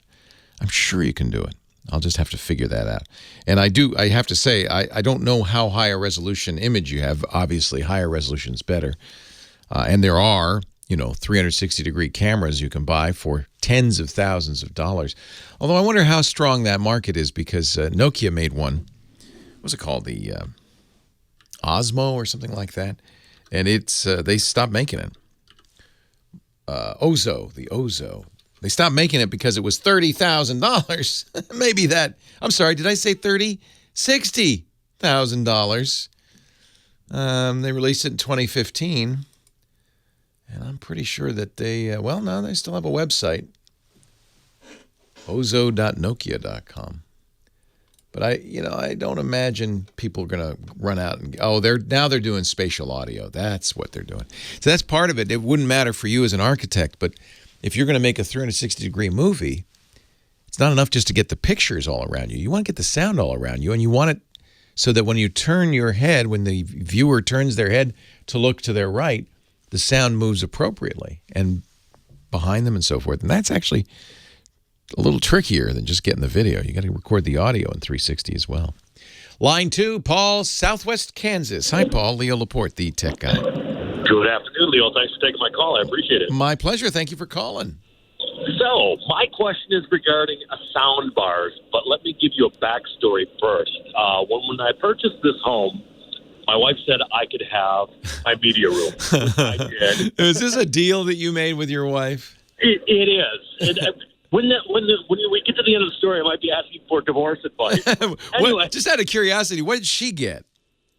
She got to move to Kansas. Oh, well, such a deal. Yeah. So anyway, my media room that I have downstairs, I went with good stuff. I went with Pioneer Elite driving, nice. Martin Logan speakers. Nice. And then an LG ultra high definition OLED big screen. Nice. My wife knows what I spent on that. And she said when I purchased all that, she goes, the family room doesn't get a TV. Well, we've been there 2.5 years. She wants a TV in the family room. No, I do. I actually, this is where I might. I'm with you, though. You know, I have my man cave, and it has a very nice home theater system, a similar TV, not quite as good a sound system as yours, but it's surround. And I like watching movies there, but really I want to be with the family a lot, too, so we have another TV in the living room, right? That is exactly right. So we've gone 2.5 years without having a TV in said family room. Well, sometimes I found it's better to ask for forgiveness than permission. She's not listening right now. No. Okay. Thank goodness. Okay, thank goodness. Yes. I have ordered a 60-inch Samsung ultra-high definition television for my fireplace. She's going to love it. She's going to love it. Well, if I don't get served divorce papers.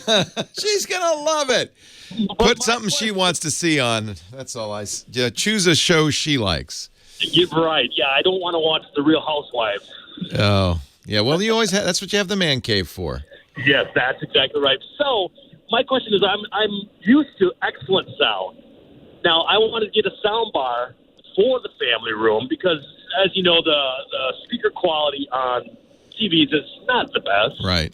So I'm looking for a sound bar that'll sound good, but not break the bank and not look out of place. You know what I mean?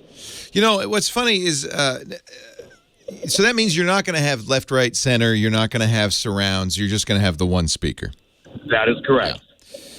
Believe it or not, both Scott Wilkinson, our home theater guy, and CNET say that one of the best sound bars out there is a budget sound bar from Vizio. Okay. And given, you've already, I'm going to try to save your marriage. Let's put it this way. Thank you. You can get this, literally $88.95. Now, I understand you are spoiled, and it's never going to sound as good as what you have in the man cave. I could tell you right now. But both Scott Wilkinson and CNET say this is surprisingly good for the price. I guess that's their point. But if you think about it, a soundbar doesn't need to be expensive because it's not giant speakers. It's just a small speaker underneath the TV. Right, and I'm just looking for something more, more warmth than the tinny speakers that would come. Yeah, the TVs never come with good speakers. In fact, many TVs no longer come with speakers at all. So if you want to get a little bit better, Scott recommends the Polk Audios, and they're pretty good. And if you want to make it sound even a little bit better, get the sub to go with it. And that way, and that's not going to set you back more than a few $100. That way, you're at least going to have a richer sound. Yeah, I think after this purchase and everything, if I go expensive on a soundbar and a subwoofer and everything, I'll have to pay my money for a divorce. Well, no, the Polk Audio is $230. Oh, reasonable. And I think the sub is another couple of $100. I don't think that's too awful. And I think that is going to be a step up from the Vizio. So I'm giving you some price points. Now, if you want to spend money, what we do with our TV with the less good sound is we have a Sonos system. Now, you might be able to convince your wife that Sonos is a good idea because it's got multi-room music and it would make the whole house full of music. That's where we have our Echoes and Amazon and all that stuff. Okay. I'm just trying to give you an excuse, but you're right. I think you've got that already. Yeah, well, I've learned happy wife, happy life. Yeah. So Sonos does have a sound bar, and you can combine it with surrounds and a sub. but it is pricey. And I don't know if it'll be a whole lot better than the Polk Audio. So I'm going to give you the mid-range. Get the Polk Audio. And, boy, if you can get a sub, it makes a big difference because the soundbar speakers are tiny little speakers. You know this. They don't move enough air to give you a decent bass. Correct. So, but a decent soundbar like the Polk Audio with a decent sub, under $500 total, and you're going to get a lot closer to what you are used to in the man cave. And if you can spend that much, I think you're gonna be happier. Let's put it that way. Can this marriage be saved? Leo Laporte, the tech. He sounded like he was in the bathroom hiding. The tech guy. More of your calls right after this. Let me see.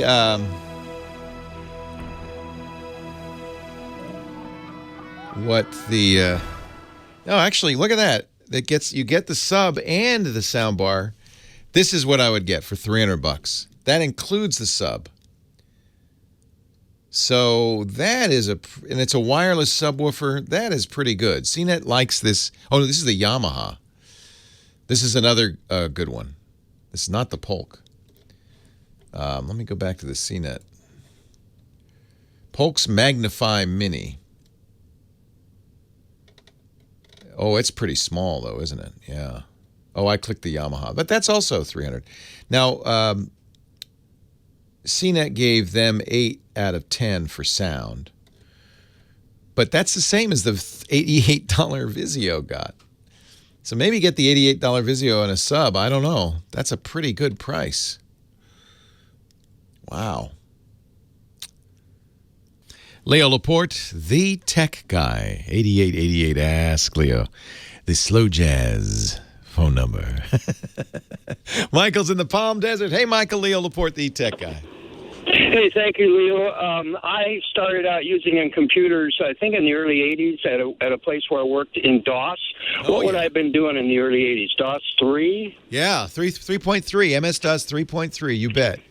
That's the good stuff. And then before that, there was DOS 2 and DOS 1, but 3.3 was where it really started to become something usable. Well, around about that time, I started using Macintoshes, and I was just so excited. I got the original Macintosh. I think it was a 128K. Yep. I think I put extra memory in it, and then it was 512, and then I got a Mac Plus, and then I got a Mac SE. I don't know if you know all those. Oh, I owned them, baby. I'm right there with you. Okay, and then a Mac 2, and then there were other later versions of Mac. So, but the bottom line is, at some point, there was a software that Symantec made called More. Yes. M-O-R-E. I know the guy who wrote it. All right. It was the most unbelievably great outliner. There is nothing like it. You can do so much neat stuff so quickly. You can organize your life, your paperwork, your days, your calendar. So, but now I'm working on a PC laptop, a Dell, and for the life of me, I have to go back to my storage garage and whip out the old Mac and get into that more so I can make my schedules. And it's just turning to be too cumbersome. So I thought, well, why can't I get this guy? Is it John Fogman?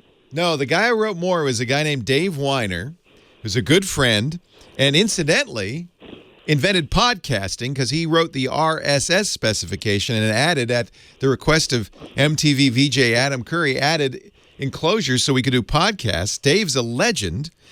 Now, I'm going to send you, first of all, to outliners.com, which is Dave's website, where he talks about Moore's predecessor think tank. And he has written a number of outliners for the web that do much the same thing. But now, are you still on the Mac? Yeah, I can still use the Mac, but I carry my laptop around with me. I teach substitute teacher at school. I carry it with me. So do you want a web-based version or do you want a desktop version? I'd probably rather have a desktop version. And when the laptop you carry around, is that a Windows laptop or is that also a Mac? Yeah, it's a Dell laptop, Windows 7. Because I tell you, I too share your love and veneration for More. What an amazing product! Big hat tip for Dave. Outlining changed the world, and you know, outlining is still widely available on a variety of different platforms. There's also something called mind mapping, which is kind of in some ways a successor to outlining. It's outlining plus, because you then can make a map of all of the notes. So you might want to look at mind map software as well. Got it. I use on the Mac a program called, that's another venerable Mac program, but it's still up to date, unlike more, called Devon Think. And it has out DEVON. Okay. Think. And Devon Think still has outlining capability, but it's become much more than that. And I think for a teacher especially, I wish it were Windows. It's not. So it's Mac only. I wish it were Windows. A lot of people do outlining in spreadsheets these days, and Google Sheets might be something you could kind of get an outline-y kind of thing working. For people who don't know, outlining is the thing you learned in school, where you have the header that's a Roman numeral 1, and then the subhead, which is the Arabic number 1, and then the subhead, which is the letter A, and on and on and on, except that outlining on the computer is so much more sophisticated. You can hoist sections up, you can bring sections down, you can move things around. It's a great way to do a to-do list. A lot of to-do lists have outlining functionality as well. I believe, I'm going to look. Yeah, Dave's talking about more right here at outliners.com. This is a fairly old site, but it looks like you can still download it. So he's still offering more. I don't know how well this would run on a modern Macintosh. It was really designed for probably System 9, right? Mac OS 9. Probably wouldn't run on a modern Mac OS system. But just if you're an Outliner fan, outliners.com. Oh, yeah. I think I just brought outliners.com down. You can go to outliners.scripting.com. Maybe that's the secret on this. I don't know if Dave's keeping it up. But you can read about outliners, learn more about hierarchy editors. And he does offer an online editor, I think to this day, called, what is it called? Little Outliner. Boy, that's a great, what would you use? I know people who use, okay, you really want to go old school? Emacs, which is the operating system that pretends to be a text editor. It's very popular with really hardcore geeks. Emacs has something called org mode, which is exactly what you want. It's an outliner. If you took the time, Emacs, there's very few really. Emacs runs well on Mac and Linux, not so great on Windows, but it is available for Windows. And org mode really is what you want. It's designed to organize your entire life using outlining. I wonder if Dave's still doing, he had an online outliner. Yeah, I guess it was called Little Outliner. Let's see if it's Little Outliner 2. Yeah, littleoutliner.com. Now, that's web-based, but this is the guy who wrote more, so it's going to have most of the functionality of more. You log in through your Twitter account. Dave's been doing that lately, I think mostly because it's easy for him to do the authorization through Twitter, the login. But when you do that, and you do have to have a Twitter account, but you can create a dummy Twitter account just for this purpose.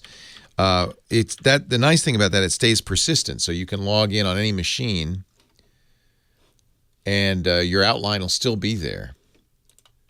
So, Little Outliner. Is it littleoutliner.com? I'm actually creating an account just so I can play with it and see with it. Dave's amazing fellow. I stay in touch with him because he's an inspiration and one of the great guys of the early tech industry who's still around and still creating. Let's go to Temecula, California. Patty's on the line. Hi, Patty. Hello, Leo. Thank you for taking my call. My pleasure. I appreciate you more than you know right now. I'm calling along the 5 North in San Clemente, and it's just awful. But I'm so sorry. Well, I'm glad you had something to listen to anyway. Yes, beautiful view, though. Good. Listen, my question for you is, my daughter is going to be leaving in September to study in London for graduate school for a year. We have... wow, you must be so proud. That's awesome. I am. I'm very, very proud. Thank you. But I still pay her cell phone bill, and she's going to be over there for a year. I don't know if I'm allowed to say the name of the phone company that I have. Sure. Oh, yeah. We don't have any restrictions on what you can say. Okay. We have Sprint. Okay. I've had it since I had a brick when we originally got Sprint. So Sprint has a really nice plan now for travelers. It might be one of the best. But she's going to be there a long time. Yes. So it may not be economical to do this for a long time, but Sprint, it's called, I think, their One World package. And it's actually a really good package. My son used it in Spain, and he was there for a semester. So I know it's economical at least to use it for some length of time. So I'd investigate that. The other option, of course, is for her to get an English open world, not One World, open world. Would be for her to get an English cell phone, an English SIM card. And for that, I'm going to point you to a site called Prepaid with Data. Just Google Prepaid with Data Wiki, because it's a really crazy address. And that will tell you the ins and outs of data in England. Leo Laporte, the tech guy. So, I'm sorry, I had to take a break there, but I am continuing on. Let me just see. They don't do open world anymore. What do they call it? What? Oh, I hope. Call Sprint and see. If they've replaced it, they've replaced it with something better. Because this is they're always trying to get me to change my plan to the new one because they hate the plan that I have. Of course, you've had it for years. Yeah. Yes, everything is unlimited, and we share like 225. But the way this works, and be careful because you don't want them to get you off. You don't want to do anything that will lose that plan for you. But the way it worked for my son was, for one line, I could say this has the world plan. Okay. So I would be very clear with the rep that I do not want to change plans. I am very happy with my plan because it's cheaper than anything they offer, probably. That's probably why they want to get you off of it. And say, but what do you have for international? Gosh, I'm really disappointed. This One World was an amazing deal. Maybe that's why they discontinued it. Well, see, and she studied abroad in London for a semester. And so I vaguely remember having something like that. But being that she's going to be gone for a whole year, I know that she's going to be making local London calls. Yeah. So go to this Prepaid with Data Wiki, because probably what she'll do, if she's going to be there that long, get a phone in England from a local carrier.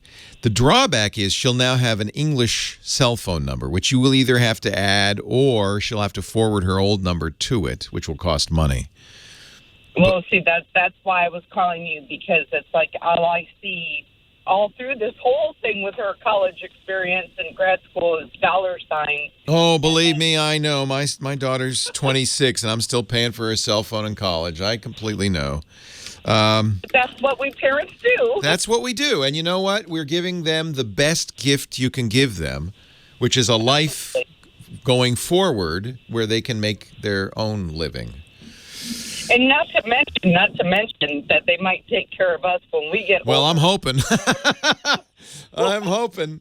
So go to the One World Prepaid with Data Wiki, rather, and go to England. And you're going to see, frankly, that they have better deals overall. I used 3, was this carrier I used when I was there. But I think she either can bring her Sprint phone with her. That's usually difficult because Sprint is a carrier that relies on CDMA, which is not available in England. So does she have an iPhone? What kind of phone does she have? I just bought her an iPhone 10. Oh, she should be all right there because that has the frequencies for England. I'm pretty sure. So all she'll have to do then is she can keep using her iPhone and just get a SIM card that's local. It'll be much cheaper to do that. Okay. And she'll be there long enough. And maybe if you don't mention that we'll pay for it, she'll she'll pick up the bill? Nah. So that far. No, I doubt it. I doubt her. Nah. It won't be. I'll tell you what, it'll save you a lot of money to do that. There's no way, if she's going to be there a year, that it's worthwhile for her to keep her Sprint account. You could put her account on hold and get her a UK SIM. And I'm pretty sure that iPhone 10 is a global phone. It'll work everywhere. Now, with what you just said, Leo, please, when you said put it on hold, would that mean that I wouldn't have to have charges on that line? Yes. Okay. But I wouldn't get dinged for cancellation fees in the No, you're not canceling it because when she comes back, she's going to want that number. Exactly. Yeah. So if you call Sprint, you say, put this on hold. You can actually do it on their website. Leo Laporte, the disco tech guy. Oh. You know why it's disco time? Because who doesn't love to dance? And it's time for Dick V.T. Bartolo, Mad's maddest writer. He's the disco king, still wearing stretch pants. Yeah. Yeah. And a polyester shirt unbuckled to the navel. And what is that necklace you're wearing there? Is that your sun sign? That is my sun sign. And, of course, the Italian cornu, you got to have that. I have that, but I'm wearing it in the back now. Yeah. Because my best years are behind me. Yeah. Dick is wearing, as any sensible person in the 21st century would, a plaid flannel shirt. A plaid flannel Yes. shirt. And he joins us each week, not just to talk about disco, but also to talk about his gadgets. That's why we call him the Gizmo Wizard or the Giz Wiz. Each week, Dick comes up with some crazy stuff, but a lot of it's useful. I've purchased a number of things lately. Yeah, well, this week and next week, I have hunted high and low for travel gadgets. Oh, for me? For you. Yes, because I'm traveling. Okay, so the first one is not as embarrassing as some of the travel gadgets you and I have talked about in the past. I still have the pillow that you put your head into and your arms into. And you look like... And you look like the Elephant Man, but you sleep very soundly. It's called the ostrich pillow. I have one of those. I don't know if I want to bring that. Good. Okay. All right, so now people are worried about germs on airline seats. And I did a little research online, and it turns out that airliners are supposed to be wiped down completely after every 100 hours of flight. What? That's a lot of flying. That's like 20 cross-country flights. It's a lot. Think of the germs. Think of the germs. Think of the germs. Okay, so that's where seat sitters comes in. Seat sitters. Seat sitters. So it's a little kit. It's just $15. It comes with a cloth seat cover that with elastic in the back. So just about 2 inches of it will the person behind you see it? And it's 24 inches wide. And I went on Seat Guru, and almost every seat in business and coach is 24 inches or less. Now, in first class, I don't think you're going to want to drag out your seat sitter. You don't need it in first class. They wipe it down every 50 hours. It's every 50 hours, whether it needs it or not. Exactly. So they make 2 different kits. So it comes with a little mask. It comes with the elasticized seat sitter. It comes with the mask is not for your eyes, it's for your mouth and nose. It's for your mouth, exactly, to breathe through, okay? And then it comes with a little cover for the snack table. The little cover for the snack table doesn't have any elastic on it. If you pull this out, people are going to think you're nuts. You're just like they're going to think you're Howard Hughes. Yeah, well, and nuts, yes. They said it protects against peanut allergens, too. Oh, everything. Right. That's what you say. You know, that's okay. You could say, oh, I'm sorry, I'm just allergic to peanuts. And nobody will think twice. There you go. Yeah. Now, if you want people to think twice, don't go to Amazon. So these are both on Amazon. They make 2 versions, the kiddie version and the adult version. I bought both, and to tell you the truth, they seem identical. Oh, that's the kids version is supposed to have crayons, which it does. But when I opened the adult version, the crayons fell out. So there's crayons in both? Yes. My guess is it's easy to package them that way. Right. And just put the label on whether you ordered kids or adult. Right. Oh, how But funny. if you go to their website and you want to be dorky and you're getting married, you can get them that says bride on the back. Oh, how funny. Strangely, they don't offer groom. No, I wonder why. Wow. Right. Wow. So The wedding edition.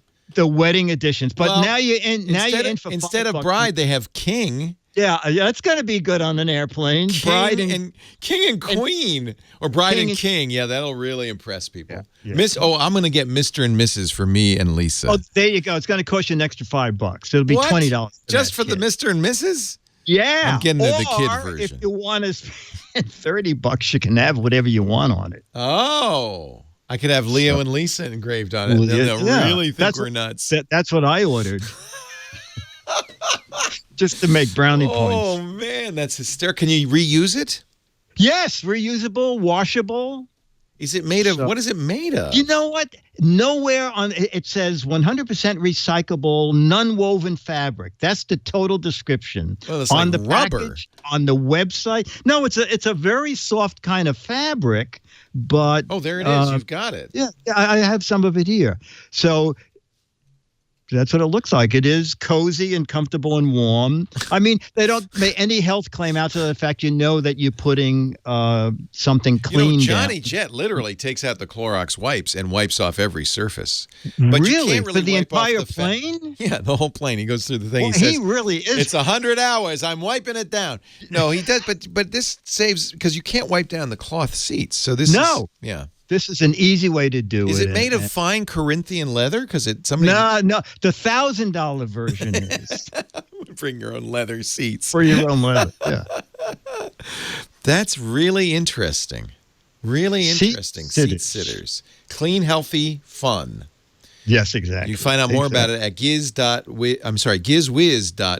gizwiz.biz. That's Dick's website. Click the GizWiz Visits the Tech Guy button to see that and all the products he's mentioned on our show, but he has a lot of other shows, including his own GizWiz podcast at gizwiz.tv. And no matter what, you've got to play the What the Heck Is It game because there's a chance to win an autographed copy of Mad Magazine. All you have to do is identify this close-up picture of a gizmo or gadget. It's actually, I figured it out, it's the Iron Giant's fingernail pairing. Oh, that's good. Yeah. That's pretty good. After seeing Ready Player One, now I know what it is. No, it's not. But what is it? If you get a Mad Magazine, you can be in the drawing for a Mad Magazine if you got the You'll right be getting answer. Mad #1 from L.A. Oh, are they renumbering as well as? They are renumbering it. I found out at Comic-Con. Mad yes. #1. Oh, Mad they want to make #1. it they want to make it a collectible. Exactly. Mad #1. Yeah. You weren't. You're not old enough to have been in Mad #1, the real. Oh no, I was 10 was the years, 50s. 10 or 11 years. Yeah. Yeah, but what was the first Mad magazine you were in? Issue 69. That's pretty early on. That's pretty early on. What was the last Mad magazine that came out of New York? The last one that we did out of New York was 550. Wow. So I've been in like more than 400 issues straight. Yeah, wow. exactly. Dick DiBartolo. He was one of the usual gang of idiots, the original guy. He's they call him Mad's maddest writer, and he's our GizWiz. We love him. GizWiz.biz. Thank you, Dickie D. Okay, buddy. See you next week. All right. Are we out of time? Oh, I'll be back tomorrow, Easter Sunday. I hope you will too. We'll talk more about tech. Meanwhile, have a great Geek Week. Leo Laporte, the Tech Guy. Well, that's it for the Tech Guy Show for today. Thank you so much for being here. And don't forget, TWIT, T-W-I-T. It stands for This Week in Tech, and you'll find it at twit.tv, including the podcasts for this show. We talk about Windows on Windows Weekly, Macintosh on Mac Break Weekly, iPads, iPhones, Apple Watches on iOS Today, security on Security Now. I mean, I can go on and on and on. And, of course, the big show every Sunday afternoon, This Week in Tech. You'll find it all at twit.tv. And I'll be back next week with another great Tech Guys show. Thanks for joining me. We'll see you next time.